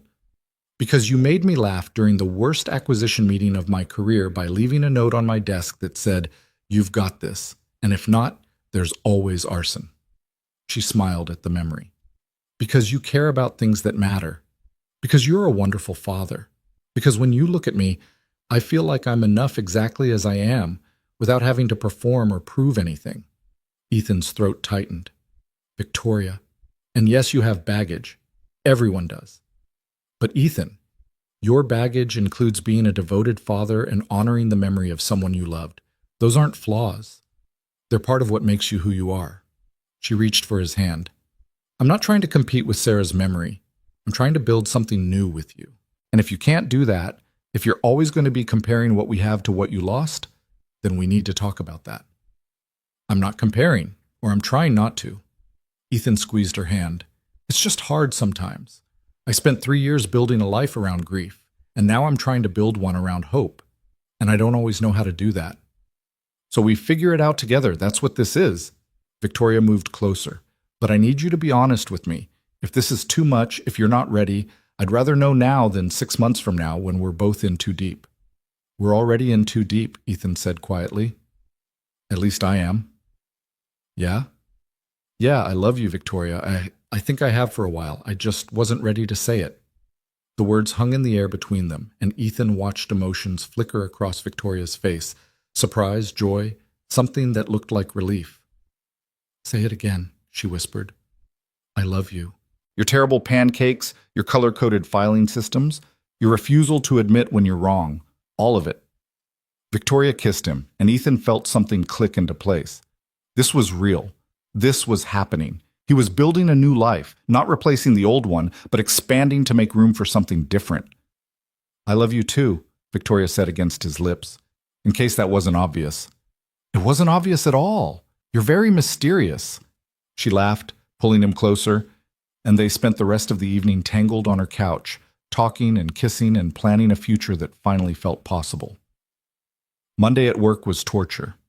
Ethan wanted to touch Victoria every time she walked past his desk, wanted to kiss her in the elevator, wanted to tell everyone that this brilliant, infuriating woman was his. But they maintained their professional distance, keeping their secret despite how much harder it had become. During lunch, they snuck away to their usual spot, and Victoria broached the subject that had been hanging over them. We need to talk about telling people. About us. Ethan's stomach clenched. At work? Eventually, yes. I know we said we'd keep it private, but Ethan, I'm in love with you. At some point, people are going to notice, and I'd rather control that narrative than have it become office gossip. What about HR? The fraternization policy? I checked. There's no explicit rule against relationships between employees at different levels, but there are guidelines about conflicts of interest and the appearance of favoritism, which means we either need to be very careful or... She paused. One of us needs to move to a different department. The solution was obvious, and they both knew it. Ethan was the assistant. Victoria was the editorial director. If anyone was moving, it would be him. I could transfer to marketing, Ethan said slowly. They've been understaffed for months. I heard they're looking for a senior coordinator. That would be a lateral move at best. You'd be wasted in marketing. Then what are you suggesting? Victoria looked uncomfortable. There's an operations manager position opening up in January. It's a promotion, better pay, different chain of command. You'd be perfect for it. You want me to apply for a promotion so we can date openly? I want you to apply for a promotion because you deserve it. The fact that it solves our current problem is just a bonus. Ethan pushed food around his plate, thinking. A promotion would mean more money, something he desperately needed with Mia getting older and expenses piling up. It would mean new challenges, a chance to grow beyond being someone's assistant. But it also felt like Victoria was managing his career, making decisions for him, even if she had good intentions. I'll think about it, he said finally. That's all I'm asking. But the conversation left Ethan unsettled. That afternoon, as he filed paperwork and scheduled Victoria's meetings, he found himself wondering if he'd stayed in this position too long out of fear of change. Had grief made him so risk-averse that he'd stopped pursuing growth? Or was Victoria pushing him toward something he wasn't ready for? The uncertainty followed him home. Mia noticed immediately. You're making the thinking face again, she announced over dinner. Sorry, Peanut. Work stuff. Is it about Victoria? How did you... Everything's about Victoria lately. Mia didn't sound upset, just matter of fact. Are you going to tell me what's really happening? Because I'm not a baby daddy. I know you like her like her. Ethan set down his fork, his heart racing. This was it. The moment he'd been avoiding and anticipating in equal measure. You're right. I do like her. How do you feel about that? Mia shrugged, but Ethan could see the calculation behind her eyes. Is she going to be my new mom? No, nobody's replacing your mom, Mia, ever. But Victoria is someone important to me, someone I care about a lot. And if you're okay with it, I'd like you to spend some time with her, really get to know her. Will she come to my school stuff? If you want her to, maybe, eventually. Will she move in with us? Whoa, slow down. We're not there yet. Right now we're just dating, spending time together, seeing if this works. Mia studied him with those serious eyes. Do you love her? The question was so direct that Ethan almost laughed, but his daughter deserved honesty. Yes, I do. Does she love you? She says she does. Good. Mia went back to her spaghetti like they'd just discussed the weather. Because you've been happier lately, not sad happy, real happy, and I like that. Ethan felt emotion clog his throat. You're okay with this? Really? Daddy, I just want you to not be lonely anymore, and if Victoria makes you not lonely, then I like her. She paused. But if she's mean to you or to me, I'm going to put a frog in her purse. Where would you even get a frog? Amy knows a guy. Ethan laughed, pulling Mia into a hug. I love you, Peanut, so much. Love you too, Daddy. Can Victoria come to my birthday party next month? If she's free, I'm sure she'd love to. Cool. Amy's going to be so jealous. Her dad's girlfriend is boring. That weekend, Ethan invited Victoria over for an official introduction. He'd prepared Mia extensively, reminding her to be polite, to use her manners, to please not mention the frog threat. Mia had listened with exaggerated patience, then asked if she could wear her dinosaur pajamas because they're technically clothes, Daddy. Victoria arrived at noon bearing gifts, a new book for Mia and fancy coffee for Ethan. She looked nervous, which was endearing given that she normally faced down literary agents and angry authors without flinching. Hi, she said when Ethan opened the door. I brought things. Is that okay? I wasn't sure of the protocol for meeting your girlfriend's kid. Ex-boyfriend's kid? Current boyfriend's? I'm going to stop talking now. Breathe, Ethan said, kissing her cheek. She's 8, not a mob boss. I've negotiated with mob bosses. They're less intimidating than children. Mia appeared in the hallway, wearing regular clothes but carrying her stuffed elephant.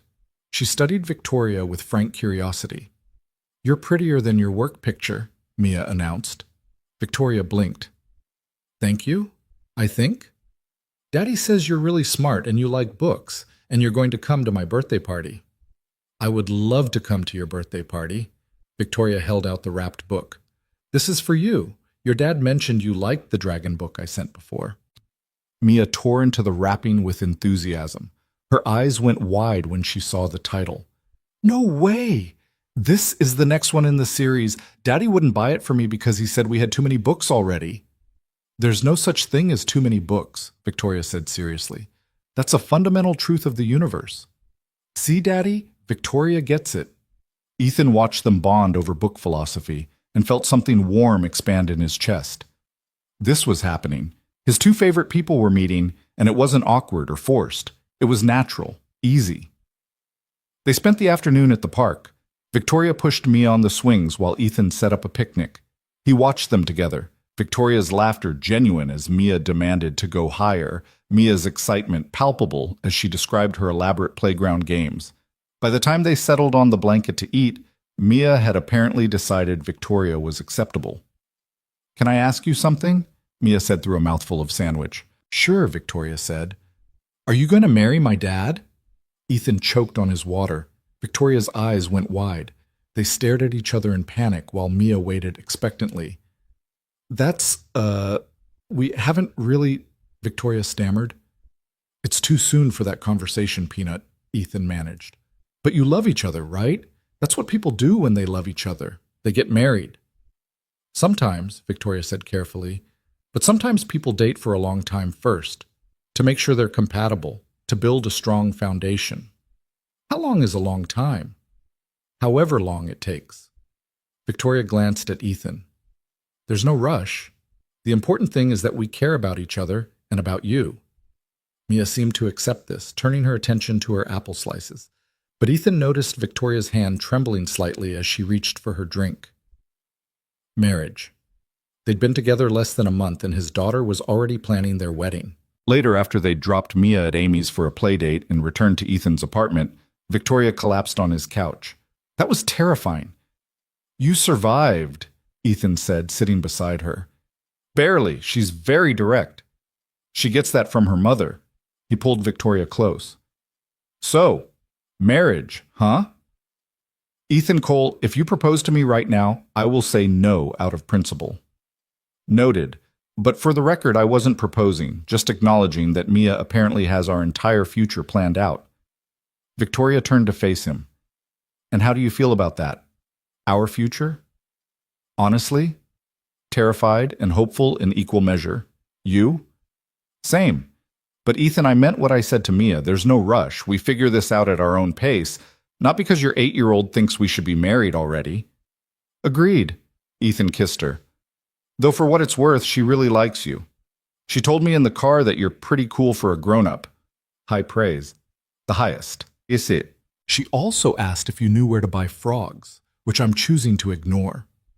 They spent the rest of the evening tangled together on Ethan's worn couch, watching a movie neither of them paid attention to, talking about everything and nothing. It felt domestic, real, like this could actually work. But Monday brought complications. Ethan was at his desk when Margaret from HR appeared. She was a severe woman in her 50s, all sharp angles and no-nonsense efficiency. Ethan, do you have a moment? His stomach dropped. Of course. They went to a conference room and Margaret closed the door. She opened a folder, studying its contents before looking at him. I need to ask you about your relationship with Victoria Hale. Ethan's mouth went dry. My relationship? We've received some concerns from staff about potential favoritism, special treatment, altered schedules, frequent private meetings. I'm required to investigate. Margaret's expression was neutral. So I'm asking directly, are you in a romantic relationship with Ms. Hale? 1,000 responses flashed through Ethan's mind. Denial would be easiest, but it would also be dishonest, and he'd promised Victoria complete honesty about everything. Yes, he said quietly. We are. Margaret nodded, making a note. How long has this been going on? Officially, about a month, but there were feelings before that. And Ms. Hale is aware that this creates a conflict of interest given the power dynamic between you? We're both aware. We've discussed transferring to different departments to address it. That would be advisable. Margaret closed her folder. Mr. Cole, I'm not here to judge your personal life, but you must understand that this relationship puts both of you in a difficult position. Ms. Hale supervises your performance reviews, your salary, your schedule. Any decisions she makes regarding you can now be questioned. Any negative performance feedback could be seen as personal. Any positive feedback could be seen as favoritism. I understand. Do you? Because this could damage both your careers, particularly hers. Margaret's expression softened slightly. I know Victoria. She's brilliant and fair, but this industry is still very much a boys' club, and they'll use any ammunition they can find to undermine a woman in power. A relationship with her subordinate? That's ammunition. The weight of what she was saying settled over Ethan like a heavy blanket. He'd been so focused on his own fears, losing his job, failing Mia, getting hurt again, that he hadn't fully considered what this cost Victoria. Her reputation, her credibility, everything she'd worked years to build. What do we do? He asked. You transfer, as soon as possible. I'll fast-track the operations manager position. You're qualified, and it would remove the direct reporting relationship. Margaret stood. I'll keep this conversation confidential for now. But Ethan, be discreet, at least until the transfer is finalized. After she left, Ethan sat alone in the conference room, his mind racing. He needed to tell Victoria. But she was in meetings all afternoon, and this wasn't a conversation for the office. He texted her, We need to talk tonight. HR knows. Her response came immediately. My place. 7 p.m. The rest of the day passed in a fog. Ethan went through the motions of work while his mind spun with implications and consequences. By the time he picked up Mia from school, he felt physically ill. You okay, Daddy? Mia asked in the car. You look green. Just a long day, Peanut. Is it about Victoria? Why do you always assume everything is about Victoria? Because everything is about Victoria lately. Mia kicked her feet against the seat. Did something bad happen? Ethan didn't want to lie to her. Something complicated happened, but I'm going to fix it. How? I don't know yet. After dropping Mia with the babysitter, Ethan drove to Victoria's apartment. She answered the door still in her work clothes, her face pale. Rachel called, she said without preamble. Someone from legal contacted her firm about potential conflicts of interest. Word is spreading, Ethan.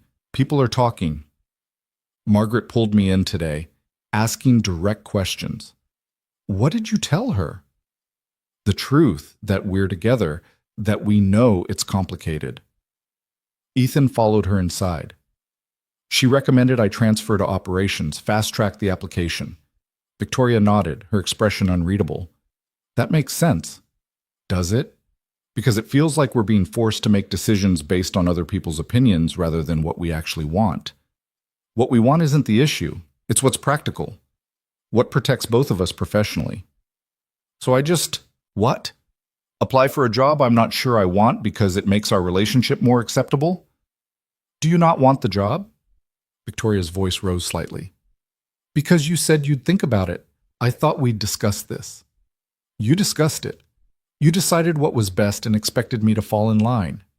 That's not fair. Isn't it? You're my boss, Victoria. Even in our personal relationship, you're used to being in charge, making decisions, controlling outcomes. But this isn't a business deal you can negotiate. Victoria's face flushed. I'm trying to protect us. Both of us. By making unilateral decisions about my career? By being realistic about our options? She paced the living room, agitated. Ethan, I could lose everything over this. My job, my reputation, my credibility in an industry that already questions every decision I make because I'm a woman. So yes, I'm trying to find solutions. I'm sorry if that seems controlling. The anger drained from Ethan as quickly as it had come. He'd been so caught up in his own feelings that he'd forgotten Victoria's perspective, the weight she was carrying, the risks she was taking just to be with him. I'm sorry, he said quietly. You're right. I'm being defensive. No, you're being honest, which is what we promised each other. Victoria stopped pacing. But Ethan, we need to make a decision. Together. Do we fight for this relationship despite the complications, or do we acknowledge that maybe the timing is wrong and we're not ready for what this requires? The question hung in the air, heavy with implication. This was it, the moment where they either committed fully or walked away while they still could. Ethan thought about Mia asking if Victoria would marry him, about the domestic ease of their afternoon at the park, about the way Victoria made him feel alive in ways he hadn't felt in years, about the future he was finally allowing himself to imagine. I fight, he said. For us. For this. Whatever it takes. Victoria's eyes welled with tears. Yeah? Yeah, I'll apply for the operations position. Not because you're telling me to, but because I want a future with you. And if that means making career changes, then that's what I'll do. She crossed the room and kissed him, her tears wet against his cheeks. I love you so much. I'm sorry for being pushy. I love you too, and I'm sorry for being stubborn. They held each other, and Ethan felt the tension that had been building all day finally release. They could do this, together. It wouldn't be easy, but nothing worth having ever was. There's something else, Victoria said after a while. Something I should have told you before. Ethan pulled back to look at her. What? When we filled out your dating profile, that night when this all started, I lied about something. About what? Victoria took a deep breath. I didn't ask you to help because I didn't know how to fix it. I asked because I wanted an excuse to spend time with you, to get to know you outside of work. The profile was terrible, yes, but I could have fixed it myself. I wanted you there. Ethan stared at her, processing this. So this whole thing, our lunches, getting to know each other, you planned it? Not exactly planned. More hoped for? I had feelings for you before that night, Ethan. I just didn't know how to act on them without making things weird. The profile gave me an excuse. Why didn't you just ask me out? Because you're my employee. Because you were grieving.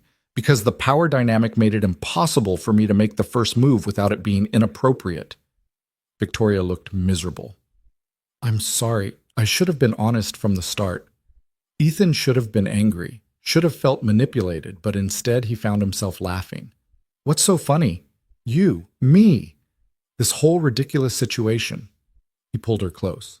Victoria, I don't care that you engineered an excuse to spend time with me. If anything, I'm relieved. I thought I was going crazy, developing feelings for my boss. At least now I know you were feeling it too. You're not mad? I'm not mad. though I reserve the right to bring this up every time you accuse me of being calculating. She swatted his arm, smiling through her tears. Deal. They spent the rest of the evening on her couch, talking through their plan. Ethan would apply for operations. They'd be discreet at work until the transfer went through. They'd face whatever gossip came together, and they'd keep building toward a future that was starting to look more real every day. When Ethan finally left around midnight, he felt lighter. Scared, yes. Uncertain about what came next, absolutely. But also hopeful. For the first time since Sarah died, he was genuinely excited about the future. He was halfway home when his phone rang. Victoria. Did I forget something? He answered. No, She paused. I needed to hear your voice one more time before I went to sleep. Is that pathetic? If it is, then we're both pathetic. I was literally about to call you. We're disgusting. Absolutely revolting. Victoria laughed. Get home safe. Text me when you're there? Always. After hanging up, Ethan drove through quiet streets, his mind replaying the evening. The fight. The resolution. Victoria's confession about the dating profile. It all pointed to one undeniable truth. This woman loved him.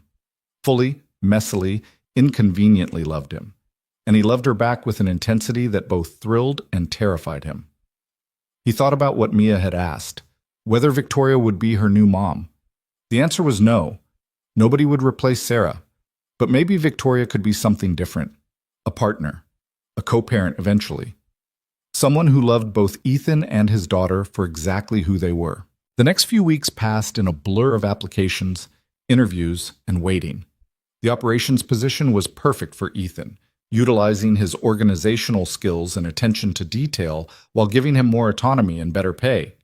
The interview panel seemed impressed, though Ethan couldn't shake the paranoia that everyone knew about his relationship with Victoria and was judging him for it. At work, they were scrupulously professional. No lingering glances, no accidental touches, no lunches together. It was torture. But outside work, they made up for it. Dinners at Victoria's place. Weekends with Mia, who'd decided Victoria was pretty okay and had started inviting her to everything. Quiet moments that felt like building a foundation for something lasting. 3 weeks after his interview, Ethan got the call. He'd gotten the job. He'd start after the new year, giving HR time to transition his responsibilities and remove any appearance of impropriety. He told Victoria over the phone, and her relief was palpable. Congratulations! You earned this, Ethan. You know that, right? This has nothing to do with me. I know, but it doesn't hurt that my very impressive boss wrote me a glowing recommendation. I recused myself from the hiring decision entirely. Margaret made sure of it. Victoria paused. But hypothetically, if I had written a recommendation, it would have been accurate. You're brilliant at what you do. Careful, compliments like that might go to my head. Good, your head could use some ego. You're far too modest. That weekend, they celebrated with dinner at a nice restaurant, their first real date in public, not hiding in corners or worrying about who might see them. Ethan wore a suit. Victoria wore a dress that made his breath catch. They held hands across the table and didn't care who noticed. This feels different, Victoria said, looking around the restaurant. Being out, not hiding. Good different or scary different? Both. But mostly good. She squeezed his hand. I can't wait until January when we don't have to pretend at work anymore. Me too, though I'm going to miss working directly with you. We'll still see each other every day. We'll just have different bosses, which frankly sounds less complicated.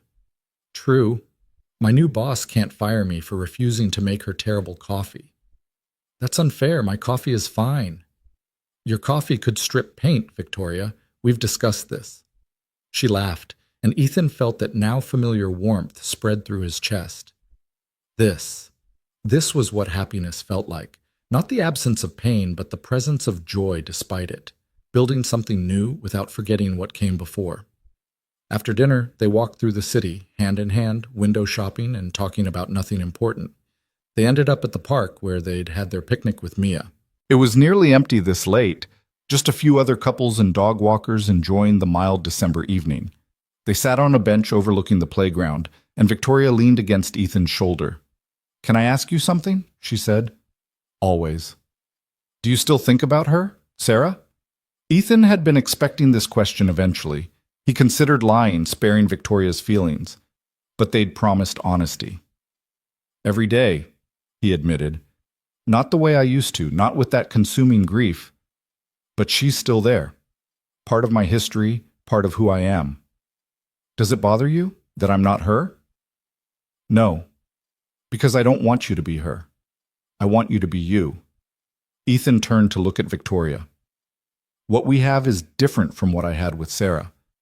That doesn't make it less important or less real. It just makes it ours. I'm not trying to compete with a memory.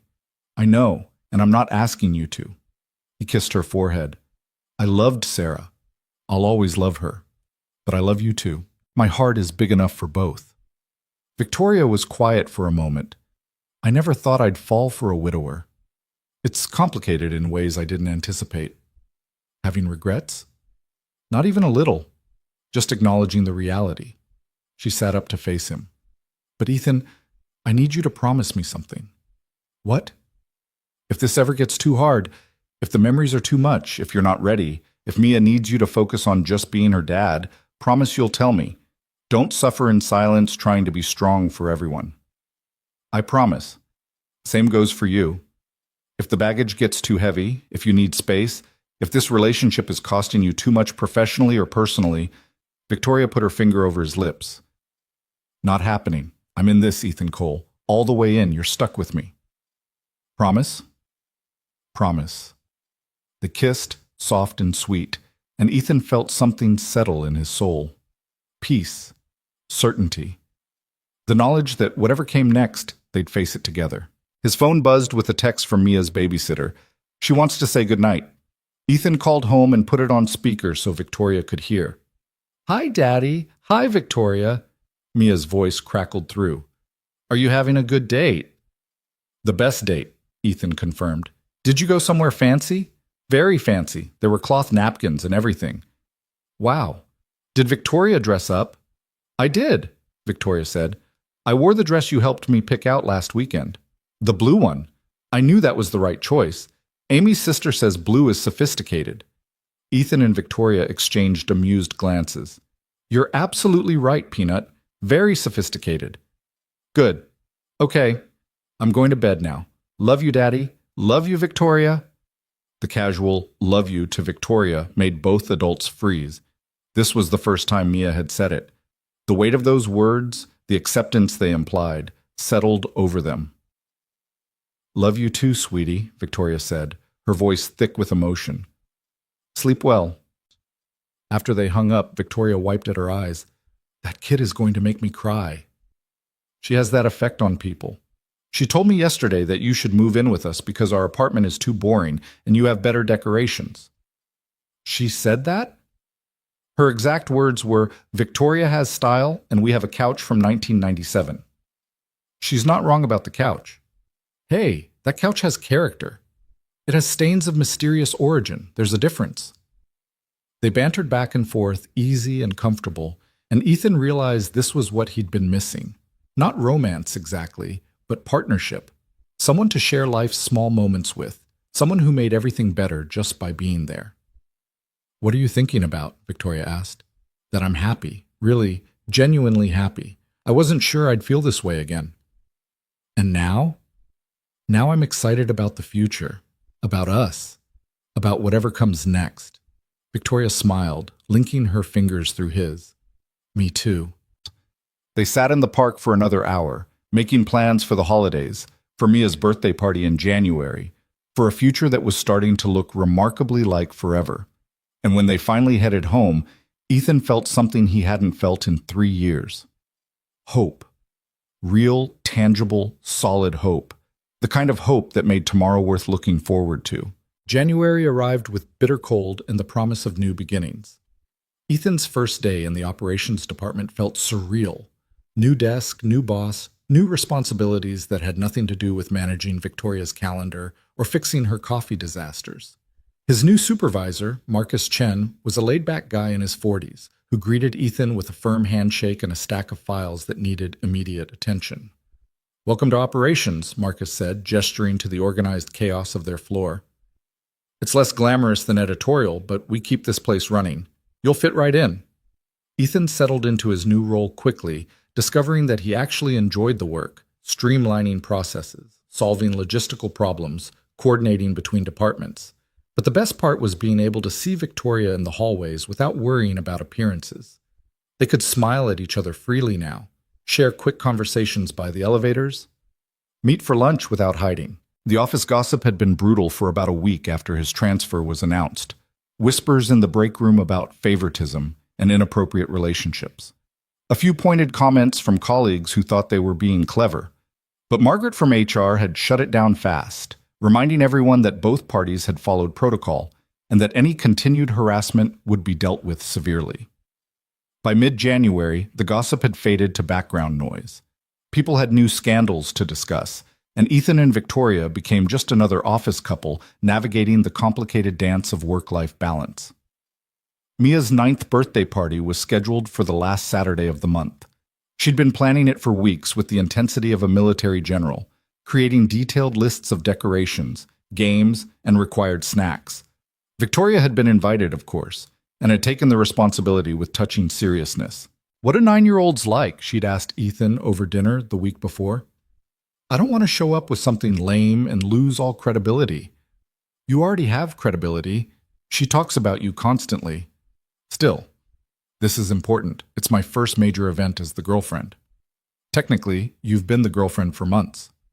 "This is different. This is meeting her friends, meeting other parents, being officially introduced as your partner. The stakes are high, Ethan." He'd laughed at her anxiety. This woman who could negotiate million-dollar deals without breaking a sweat, but was terrified of disappointing a 9-year-old. "Just be yourself. That's all she wants." The party was held at their apartment, which suddenly felt very small with 15 children running around playing elaborate games that Ethan didn't fully understand. Victoria arrived early to help set up, looking adorably out of place in jeans and a sweater, her hair down instead of in its usual professional bun. "Where do these go?" she asked, holding up a package of balloons.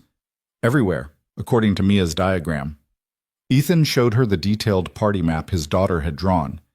"She made a diagram." "She's your influence, organization and color coding." Victoria looked unreasonably pleased by this. They spent the next hour transforming the apartment into what Mia called a proper party space, complete with streamers, balloons, and a banner that said, "Happy Birthday, Mia," in glittery letters. When the guests started arriving, Ethan watched Victoria interact with the other parents. She was charming and friendly, answering questions about her work without being condescending, asking genuinely interested questions about their lives. Jennifer, Amy's mom, cornered him in the kitchen while Victoria was organizing a game in the living room. "I like her," Jennifer said. "She's good with the kids, and she looks at you like you hung the moon. You did good, Ethan." "Thanks. I think so too." "How's Mia handling everything?" "Better than I expected, honestly. She adores Victoria. Keeps asking when she's going to move in with us." Jennifer raised her eyebrows. "And how do you feel about that?" "Terrified and excited in equal measure. We've only been together a few months. It feels too soon." "Does it, though? You've known each other for years. You work together. You've already integrated your lives in most ways. Moving in might just be acknowledging what's already happening." Ethan thought about that as he watched Victoria help Mia blow out her birthday candles, the two of them laughing as Mia made a dramatic wish. Jennifer was right. Victoria was already part of their lives in every way that mattered. She'd been to Mia's school events, had dinner with them at least 3 times a week, kept spare clothes at their apartment for the night she stayed over after Mia was asleep. But moving in felt like a line they couldn't uncross. A commitment that required certainty Ethan wasn't sure he had yet. After the party, after the last guest had left and Mia was sorting through her presents with the methodical precision she'd inherited from both her parents, Victoria helped Ethan clean up. "That was fun," she said, collecting paper plates. "Exhausting, but fun. You were amazing with the kids. Half of them want you to come to their birthday parties too." "I heard. Amy already invited me to hers in March." Victoria dumped plates in the trash. "Is it weird that I actually want to go?" "A little, but in a good way." They cleaned in comfortable silence, the apartment slowly returning to its normal state of organized chaos. Mia appeared in the kitchen doorway, still wearing her party hat. Victoria, will you read me my new book, the one you got me? Victoria glanced at Ethan, who nodded. Of course, sweetie. Go get ready for bed and I'll meet you in your room. After Mia disappeared, Victoria turned to Ethan. Is this okay? I don't want to overstep. You're not overstepping. She asked because she wants you there. That's good. You're sure? I'm sure. Ethan finished cleaning while listening to Victoria's voice drift from Mia's room, reading about dragons and brave girls and magical adventures. When he peeked in 20 minutes later, Mia was fast asleep, her new book clutched to her chest, and Victoria was carefully extracting herself from the bed. They tiptoed out together, and Ethan pulled Victoria close in the hallway. Thank you, he whispered, for everything today, for being here, for loving my kid. Easy to love her. She's pretty great. Victoria kissed him softly. I should probably go. It's late. Or you could stay. Ethan, we agreed. I know what we agreed, but Mia's asleep and I'm not ready for you to leave yet. He rested his forehead against hers. Stay, please. Victoria stayed. They fell asleep on the couch watching a movie, wrapped around each other, and when Ethan woke at 3 a.m. with a crick in his neck, he couldn't bring himself to regret it. This felt right. Victoria in his space, in his life, fitting like she'd always been there. The next morning, Mia found them making pancakes together, Ethan cooking while Victoria provided unhelpful commentary. Did Victoria sleep over? Mia asked without preamble. Ethan and Victoria exchanged glances. They talked about this possibility, how to handle it if Mia noticed. I did, Victoria said. Your dad and I fell asleep watching a movie. Is that okay with you? Mia shrugged, grabbing juice from the fridge. I guess. Does this mean you're going to be here more? Would you want that? Maybe. Our apartment is kind of small, though, and you have a lot of books. Where would they all go? Ethan nearly dropped the spatula. Nobody said anything about moving in, Peanut. But that's what people do when they love each other, right? They live together? Mia looked between them with those two perceptive eyes. Don't you want to live together? Victoria rescued him. Sometimes people do live together, but it's a big decision that requires a lot of talking and planning. Your dad and I haven't had those conversations yet. Well, you should, because I'm tired of you leaving all the time. It would be easier if you just stayed. With that pronouncement, Mia took her juice to the living room, leaving 2 stunned adults in the kitchen. She's 9, Ethan said weakly. She doesn't understand the implications. She understands perfectly. Kids are perceptive. Victoria flipped a pancake with more force than necessary. And she's not wrong. This back and forth is getting complicated. Are you saying you want to move in? I'm saying it's worth discussing. Not today, not this week, but eventually. Because Mia's right.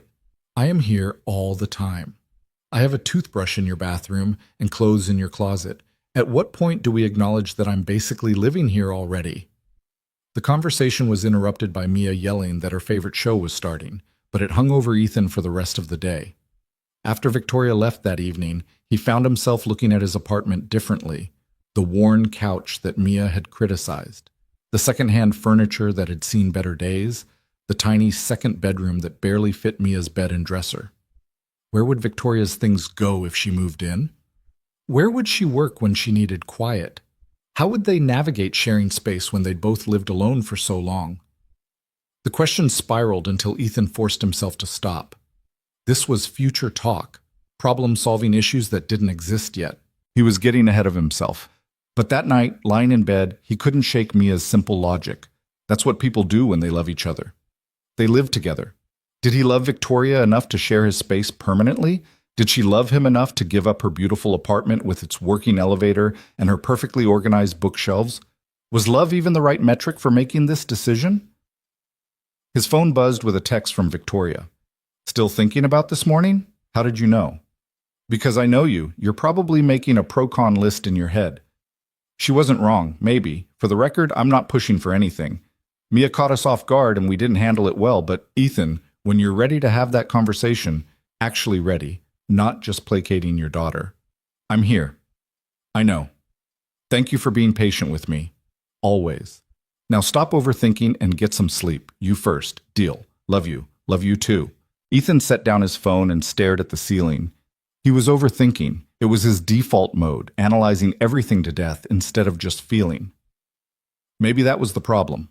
Maybe he needed to stop thinking about what living with Victoria might be like and just trust that they'd figure it out together. Monday at work brought a different kind of complication.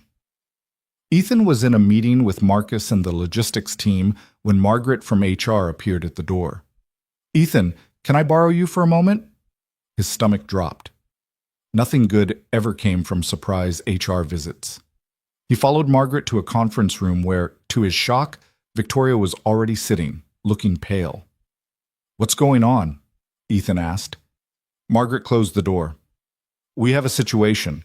Someone has filed a formal complaint alleging that Victoria's recommendation letter for your promotion was inappropriate given your relationship.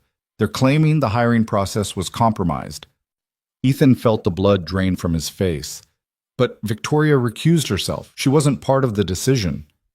"I'm aware, and the investigation will show that. But the complaint has been filed, which means I'm required to review the entire hiring process." Margaret looked genuinely sympathetic. "I want to be clear. I don't believe there was any impropriety. But until this is resolved, Ethan, you'll need to be placed on administrative leave." "What?" Victoria stood abruptly. "That's insane. He earned that position. The complaint is baseless, which the investigation will prove, but protocol is punishing him for having a relationship. This is exactly the kind of discrimination." "Victoria." Ethan touched her arm. "It's okay. It's not okay. You worked hard for this. You deserved the promotion. This is someone being vindictive, probably the same people who were spreading gossip." Margaret waited until Victoria sat back down. "I understand you're upset, but my hands are tied. The complaint exists, so I have to investigate. Ethan will continue to receive his salary during the leave. This should be resolved within 2 weeks. 2 weeks of sitting at home while people questioned whether he'd earned his position or just slept his way into it." Ethan felt sick. After Margaret left, Victoria turned to him, her eyes blazing. "This is my fault. I should have been more careful, should have realized people would target you. This isn't your fault. It's the fault of whoever filed the complaint." Ethan's jaw tightened. "Do we know who it was?" Margaret couldn't say, but I have my suspicions. Victoria's expression turned calculating. "David from sales has been bitter since I rejected his manuscript submission last year, and he's friends with some of the people who were making comments about us. You can't accuse someone without proof. Watch me." "Victoria, no. Let Margaret do her job. The investigation will show I earned the position. Getting into fights with David will only make things worse." She deflated, all the fight going out of her. "I hate this. I hate that loving you comes with consequences for your career." "Hey." Ethan pulled her close, not caring that they were still at the office. "Loving me doesn't come with consequences. Small-minded people who can't handle others being happy come with consequences. That's not on you." "It feels like it's on me." "Well, it's not. We did everything right. We followed protocol. We were transparent with HR. This is just someone trying to cause trouble." Victoria pulled back, studying his face. "You're being very calm about this. One of us has to be, and you look like you're about to commit murder." "I'm considering it." Despite everything, Ethan smiled. "There's my fierce girlfriend. But seriously, don't do anything that will make this worse. Let the process work." She nodded reluctantly. "Fine, but I'm not happy about it." "Neither am I. But we'll get through this." Ethan went home that afternoon feeling unmoored. 2 weeks of forced leave stretched ahead of him like a prison sentence. He picked up Mia from school and tried to act normal, but she noticed immediately. "Why are you home early?" "Work stuff. I'm taking some time off." "Are you sick?" "No, Peanut. Just some administrative things that need to be sorted out." Mia didn't look convinced, but she let it drop. That evening, while she did homework, Ethan sat on the couch staring at nothing, his mind spinning with worst-case scenarios. What if the investigation found something questionable? What if he lost the promotion? What if this followed him for the rest of his career? His phone rang. Rachel, Victoria's sister. "Did Vic tell you what happened?" Rachel asked without preamble. "The complaint? Yeah. I did some digging, called in a few favors with people at your company. It was David Morrison from sales. He filed it anonymously, but my source saw the paperwork. Ethan closed his eyes. Of course it was him. The good news is, from what I'm hearing, Margaret's investigation is already showing you were the most qualified candidate. Multiple people interviewed for the position ranked you highest. Victoria's recusal is documented. This complaint is going nowhere. And the bad news? The bad news is David is trying to stir up more trouble. He's been talking to other employees, suggesting there were other improprieties, trying to build a case that Victoria has been giving you preferential treatment for years. That's insane. I worked my ass off as her assistant. I know, and Margaret knows.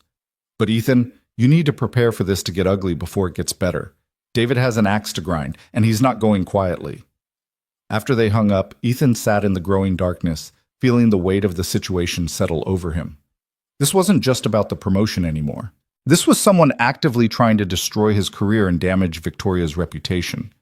When Victoria came over that night after Mia was asleep, she looked exhausted. "Rachel called you," she said, reading his expression. "Yeah. So you know it's David, and you know he's not stopping with just the complaint." "I know." Ethan pulled her down onto the couch. "But Rachel also said Margaret's investigation is going well. We just have to weather this." "I'm not good at weathering things. I'm good at fighting back." Victoria's voice was tight with frustration. "I want to march into David's office and tell him exactly what I think of his petty, vindictive, which would be satisfying for about 5 minutes and then would make everything worse." "I know. Doesn't mean I don't want to do it." They sat in silence, Victoria's head on Ethan's shoulder, and he felt the familiar weight of responsibility. This was affecting her too. Her reputation, her peace of mind, her ability to do her job without constantly worrying about perception. "Maybe we should take a break," Ethan said quietly, "until this blows over." Victoria sat up, staring at him. "What?" "Just temporarily, to remove fuel from David's fire. If we're not actively together, he has less ammunition." "Ethan Cole, if you think I'm going to hide our relationship because some bitter man-child can't handle rejection, you've lost your mind." Victoria's eyes flashed. "I'm not ashamed of loving you. I'm not going to pretend I don't just to make this easier. I'm trying to protect you. I don't need protection. I need a partner who's willing to stand with me, not suggest we hide." She stood, pacing. "This is exactly what they want, Ethan, to make us feel like our relationship is the problem. It's not. David's vendetta is the problem. But if we just... No, absolutely not. We are not taking a break. We are not hiding. We are going to continue exactly as we have been because we did nothing wrong." Victoria's voice cracked slightly. "Unless you actually want a break. Unless this is your way of saying it's all too much." "It's not that." "Then what is it?" Ethan stood, meeting her eyes. "It's me being scared. Again. Of losing my job, of ruining your career, of everything falling apart. And my default when I'm scared is to pull away, to protect myself. And what do you think that does to me?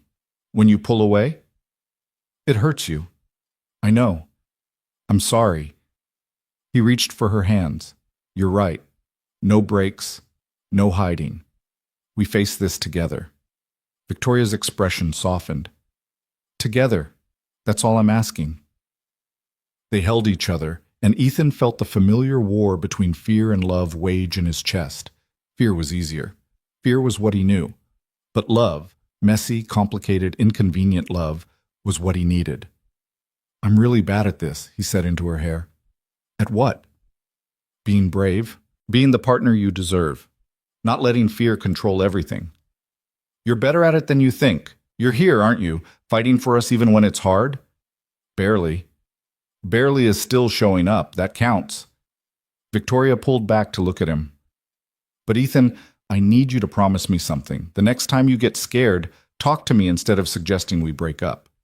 Because that's becoming a pattern, and it's not okay." She was right. Every time things got difficult, his first instinct was to suggest distance, separation, protection through isolation. It wasn't fair to Victoria, and it wasn't healthy for their relationship. "I promise," he said. "No more suggesting breaks when things get hard. We work through it together." Good, because you're stuck with me, and I'm stubborn enough to hold you to that. The next 2 weeks were excruciating. Ethan stayed home, trying to be productive, but mostly just spiraling. Mia noticed his anxiety and started bringing home art projects meant to cheer him up. Drawings of their family, which now consistently included Victoria. It was sweet and heartbreaking in equal measure. Victoria called every day during her lunch break, updating him on the investigation's progress. Margaret was being thorough, interviewing everyone involved in the hiring process, reviewing all documentation. The evidence overwhelmingly showed that Ethan had been the most qualified candidate and that Victoria had properly recused herself. But David wasn't making it easy. He'd apparently found a few allies among the staff, people who were happy to whisper about impropriety and question whether the relationship had started before Ethan's transfer. On day 12 of Ethan's leave, Victoria showed up at his apartment in the middle of the workday, her face flushed with anger. "What happened?" Ethan asked, alarmed. "David cornered me in the parking lot, started making insinuations about our relationship, about whether I'd been grooming you while you were my assistant." Victoria's hands were shaking. "I didn't hit him. I wanted to, but I didn't." "That's insane. We can report him for harassment. Margaret already knows. I went straight to her. She's adding it to the investigation." Victoria collapsed on his couch. "But Ethan, this is escalating. David is getting desperate, which means he's getting more aggressive." "Then the investigation must not be going his way." "That's what Margaret said. She told me, off the record, that they found no evidence of impropriety. Your promotion was earned. David's complaint is baseless. But she can't officially close the case until she's interviewed everyone and reviewed all the documentation." "How much longer?" "Days, not weeks. She's fast-tracking it now that David's behavior has become problematic." Ethan pulled Victoria close, feeling her tension slowly ease. "It's almost over. We just have to hold on a little longer." "I'm tired of holding on. I'm tired of defending our relationship to people who have no business judging it. I'm tired of watching you suffer because someone decided to be vindictive." "I know, me too." They sat like that until Ethan had to leave to pick up Mia from school. Victoria came with him, and Mia's face lit up when she saw them both. "Are you taking the day off too, Victoria?" "Something like that. Thought I'd spend the afternoon with my two favorite people." They went to the park, the same one where Ethan and Victoria had their early dates. Mia ran ahead to the playground while they walked behind, hand in hand. "I've been thinking about what you said," Victoria said suddenly. "About moving in together." Ethan's heart skipped. "Yeah?" "When this investigation is over, when things settle down, I think we should do it. Not because Mia suggested it or because it's practical, but because I want to. I want to wake up next to you every morning. I want to share space and make decisions together. I want to build a life with you and Mia that's fully integrated, not this half in, half out thing we've been doing." "You're sure?" "I'm sure. Are you?" Ethan watched Mia on the swings, then looked at Victoria, this woman who'd fought for their relationship even when it would have been easier to walk away, who loved his daughter, who made him believe in futures again. "Yeah," he said. "I'm sure." They kissed, right there in the middle of the park, and Ethan felt something fundamental shift. This wasn't just about romance anymore. This was about family, about building something permanent, about choosing love even when it was complicated. 3 days later, Margaret called with the news. The investigation was complete. Ethan's promotion was legitimate. David's complaint was unfounded and would be dismissed. David himself was being disciplined for workplace harassment and creating a hostile environment. Ethan could return to work immediately. He should have felt relief. Instead, he felt fury. Fury at the 2 weeks stolen from him. Fury at the stress inflicted on Victoria. Fury at a system that allowed baseless accusations to derail lives. Victoria found him in his car after his first day back, sitting in the parking lot. "Hey," she said, sliding into the passenger seat. "You okay?" "I should be. We won. David was wrong. Everything's going back to normal." But I'm angry, really angry, and I don't know what to do with it." Victoria took his hand. "Be angry. You're allowed. What happened was unfair and traumatic. Don't rush past that to get to normal." "How are you not furious?" "Oh, I'm furious. I've been rage organizing my entire apartment. My books are now sorted by publication date and genre. It's excessive." Despite everything, Ethan laughed. That does sound excessive. We're going to get through this. The anger will fade. And Ethan, we're stronger for it. We faced something hard, and we came through together. She was right. They had. For the first time since this started, Ethan had chosen to stay instead of run, to fight instead of hide. It wasn't perfect, but it was progress. Move in with me, he said suddenly. Not eventually. Now. This week. I want you there. Victoria's eyes widened. Ethan, I know my apartment is small and my couch is terrible and we'll have to figure out logistics, but I don't want to wait anymore. I want you home. What about Mia? She's been asking for months. Trust me, she'll be thrilled. Victoria kissed him, laughing against his mouth. Okay, yes, let's do this. And just like that, everything changed. Not gradually, not carefully planned, but all at once, the way the best things in life often did. The decision to move in together turned out to be easier than the actual logistics of making it happen. Victoria's apartment was twice the size of Ethan's, with better light, a working elevator, and enough space for all her books. The choice was obvious, even if it meant uprooting Mia from the only home she'd known since Sarah died. Ethan broke the news to his daughter over breakfast on Saturday morning, bracing himself for resistance, or tears, or the complicated emotions of a 9-year-old being asked to leave her childhood home. We're moving to Victoria's place, Mia said flatly. Finally. I thought you'd never ask. Ethan blinked. You're not upset? Why would I be upset? Her place is way nicer. Plus she has that big window seat I can read in. And the building has an actual working elevator, Daddy. Do you know how many times I've had to walk up 3 flights of stairs carrying school projects? Yes, I'm aware. Good. When do we move? Just like that, the biggest hurdle Ethan had imagined evaporated. They spent the next 2 weeks packing, sorting through 3 years of accumulated belongings. Ethan found himself paralyzed by small decisions. Keep the coffee maker Sarah had bought him, or use Victoria's newer one. Pack the throw pillows, or donate them. What about the photos? Victoria found him one evening sitting on the floor of his bedroom, surrounded by picture frames, his face wet with tears he hadn't realized he was shedding. Hey, she said softly, sitting beside him. What's wrong? Ethan gestured helplessly at the photos.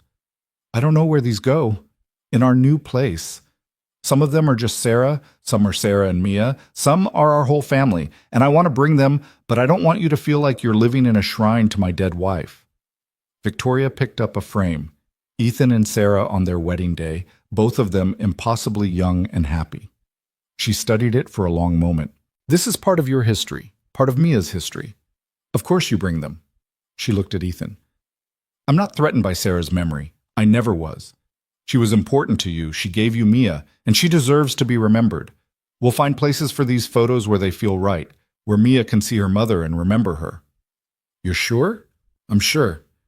But Ethan, maybe not the bedroom. That's our space. For us.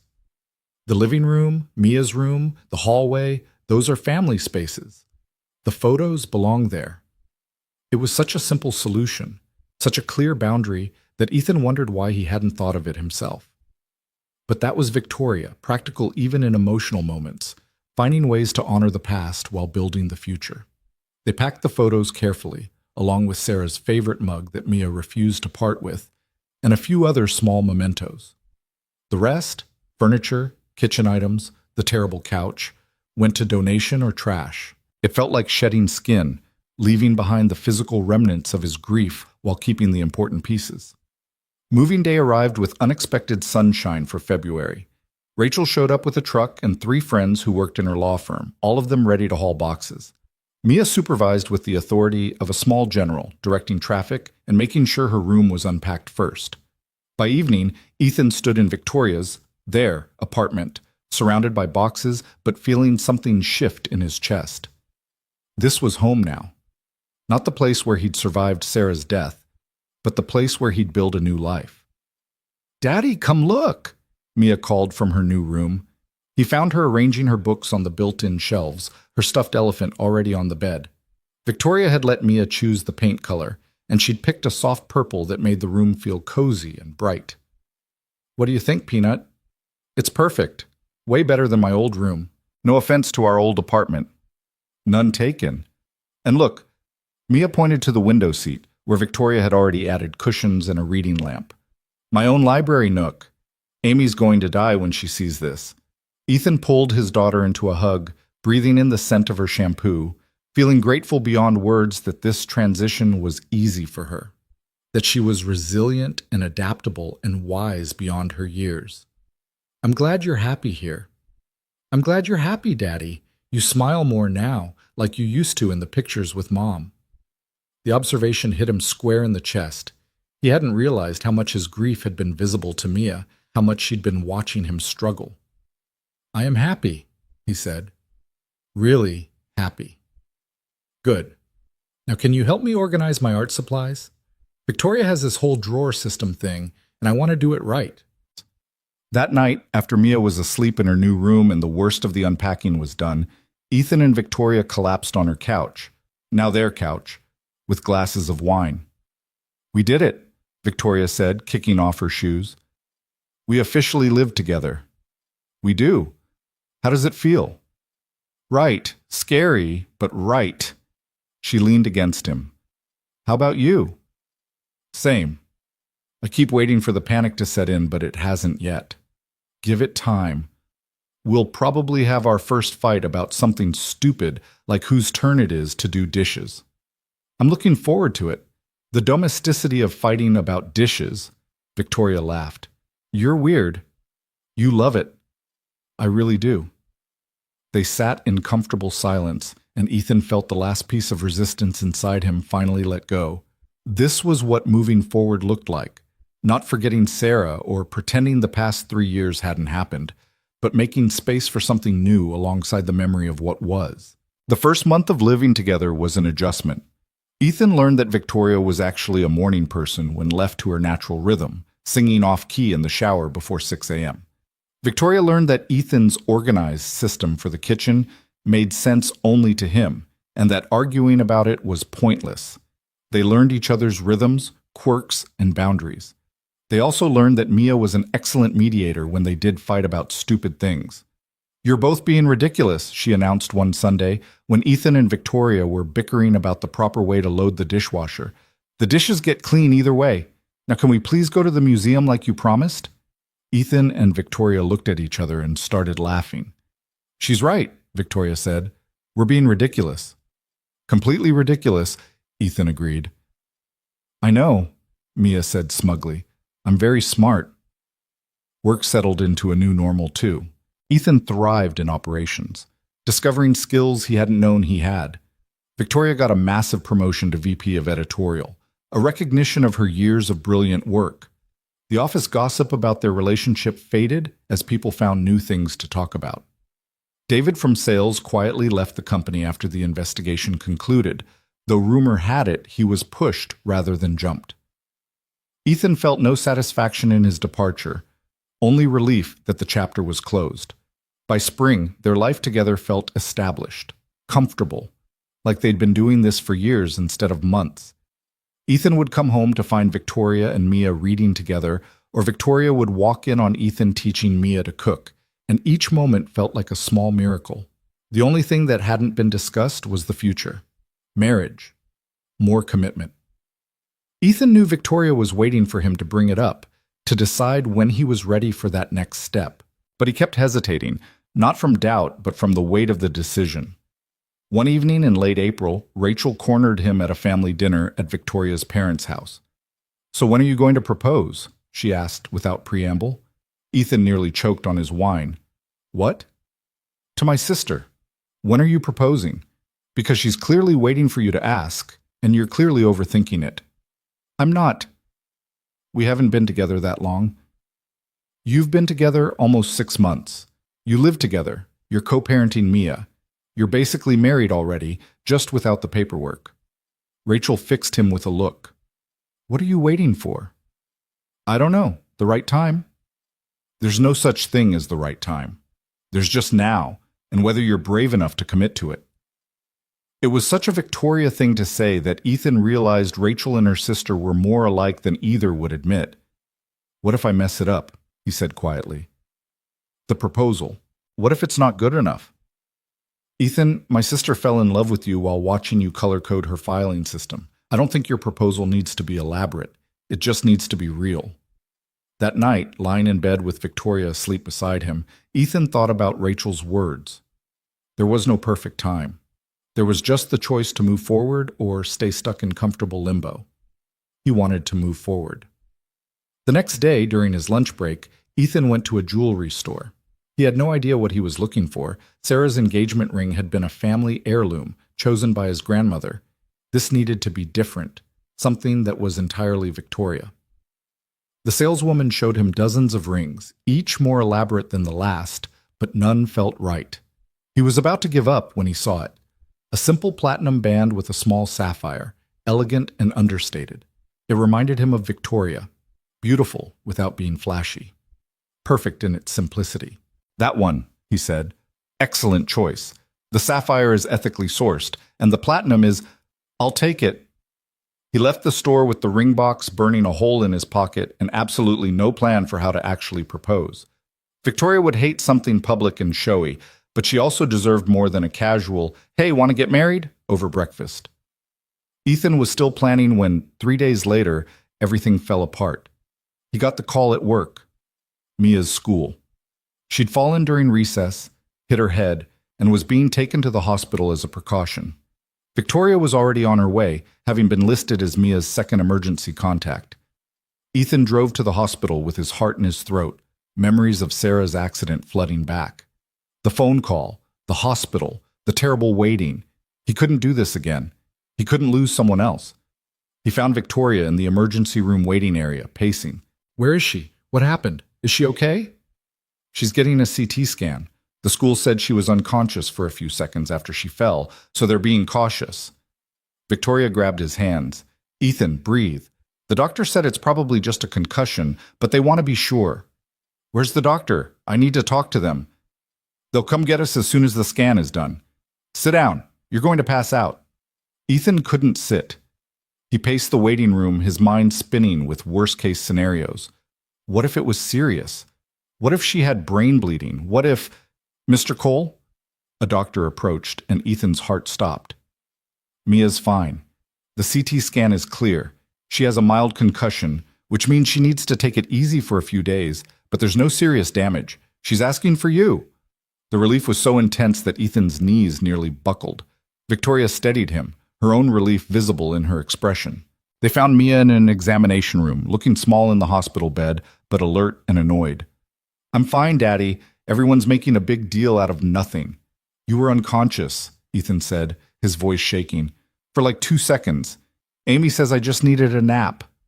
Despite everything, Ethan laughed. He pulled Mia into a careful hug, breathing her in, grateful beyond words that she was okay.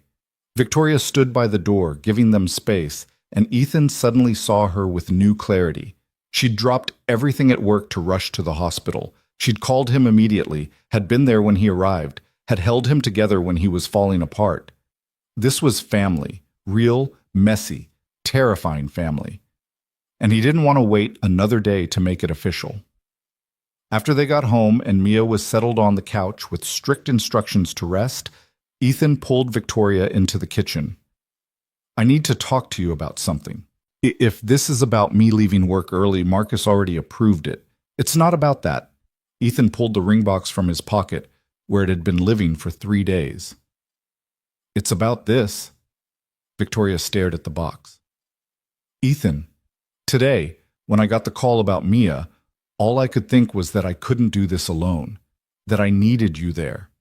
And you were there, without question, without hesitation. You've been there for months now, being a partner and a co-parent, and the person I want to build a life with. He opened the box, revealing the sapphire ring. I know this isn't romantic. I know I'm probably supposed to plan something elaborate. But Victoria, I don't want to wait. I love you.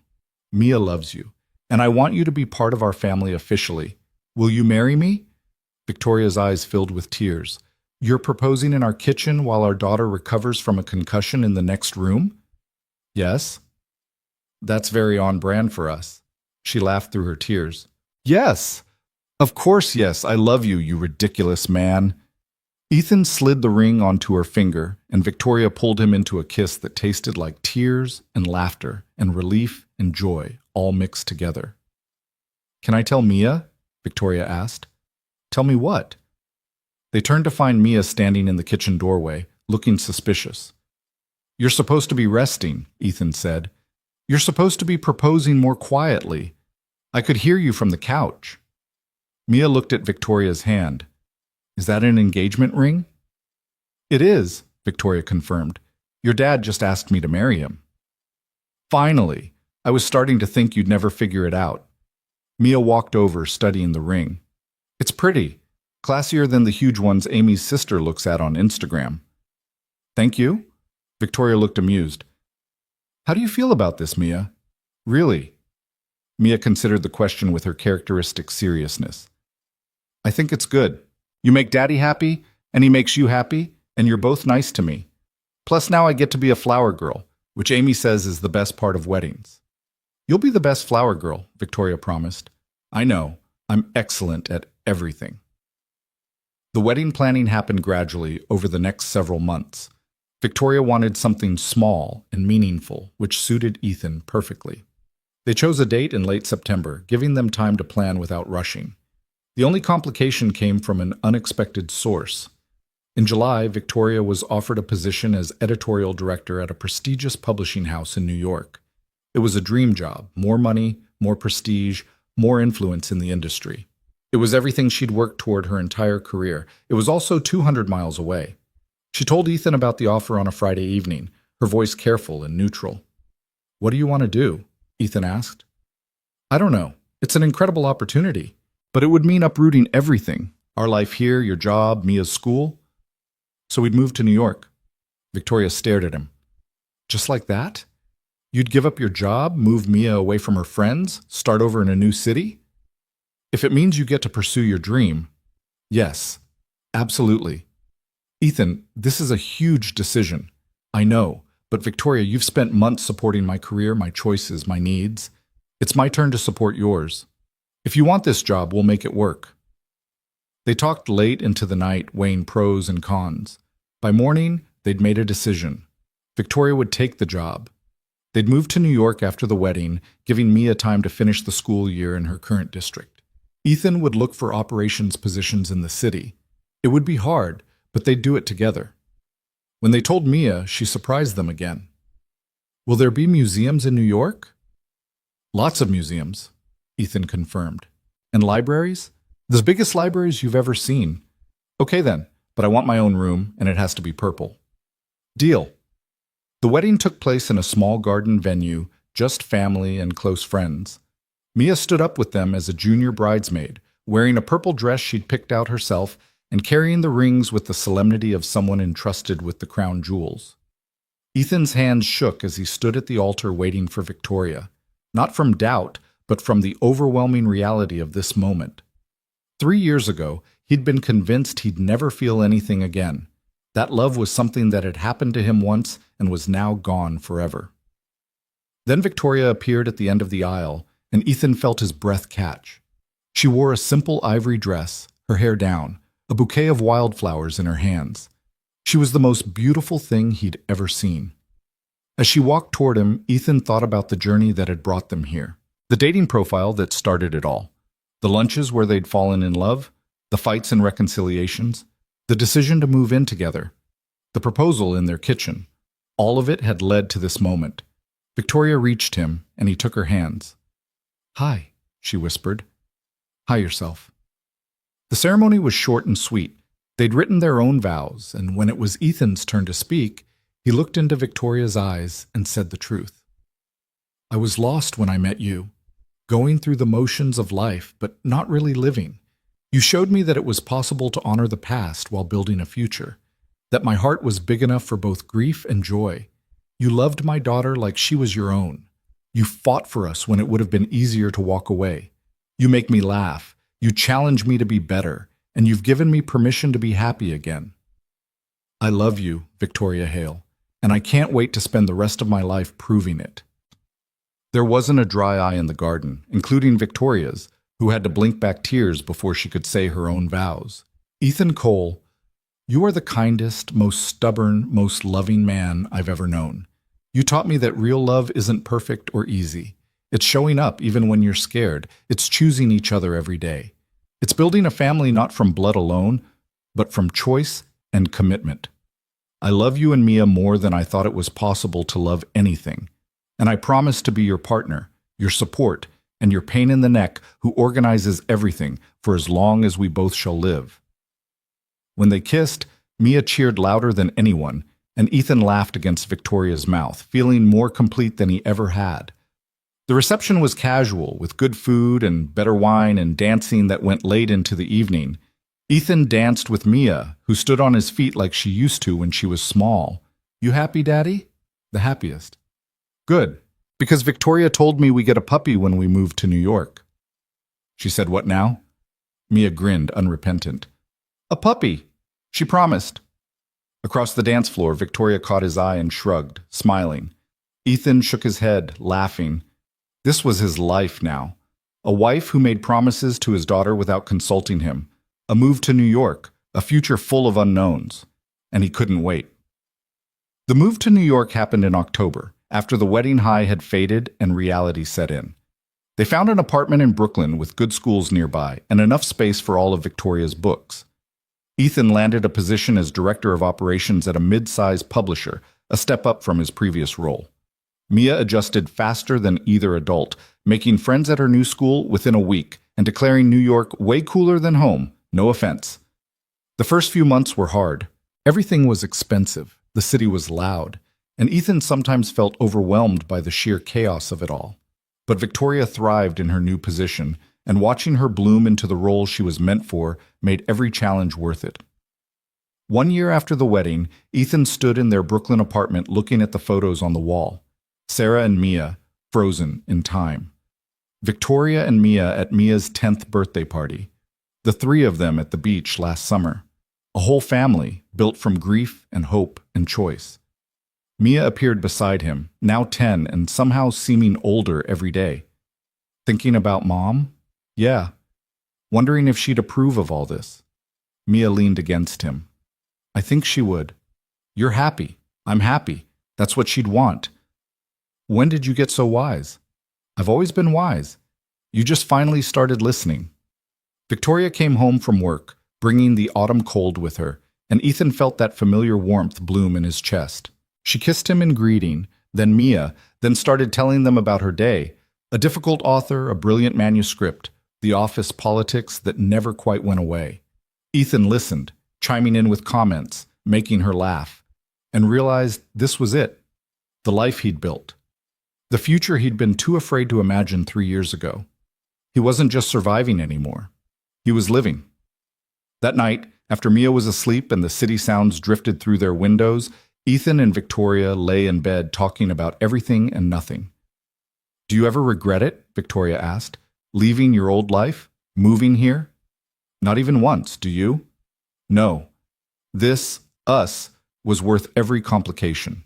She turned to face him. Though I reserve the right to complain about subway delays. Fair. I reserve the right to complain about pigeons. They are aggressively large here. Terrifyingly so. They laughed, and Ethan pulled her closer, breathing in the scent of her shampoo, feeling the solid reality of her beside him. 3 years ago, he'd thought his story was over, that the best chapters of his life had been written and he was just living the epilogue. But Victoria had shown him that wasn't true, that life kept going, kept surprising you, kept offering chances for new beginnings if you were brave enough to take them. He'd taken the chance. He'd chosen love over fear, hope over grief, living over merely surviving. And the best part? The story wasn't over, it was just beginning. Somewhere in the quiet darkness, Ethan thought he felt Sarah's presence, not sad or haunting, but peaceful, approving, letting go. Thank you, he whispered, to her or to the universe or to whatever force had brought Victoria into his life. Victoria stirred. What? Nothing, just grateful. Me too. They fell asleep tangled together, and outside their window, the city that never slept kept humming along, full of stories ending and beginning and continuing, just like theirs. Years later, when people asked Ethan how he'd met his wife, he'd smile and tell them about a dating profile gone wrong and a question that changed everything. Why don't you just take me out instead? The simplest question, the bravest answer, and the beginning of a life fully lived again. The end.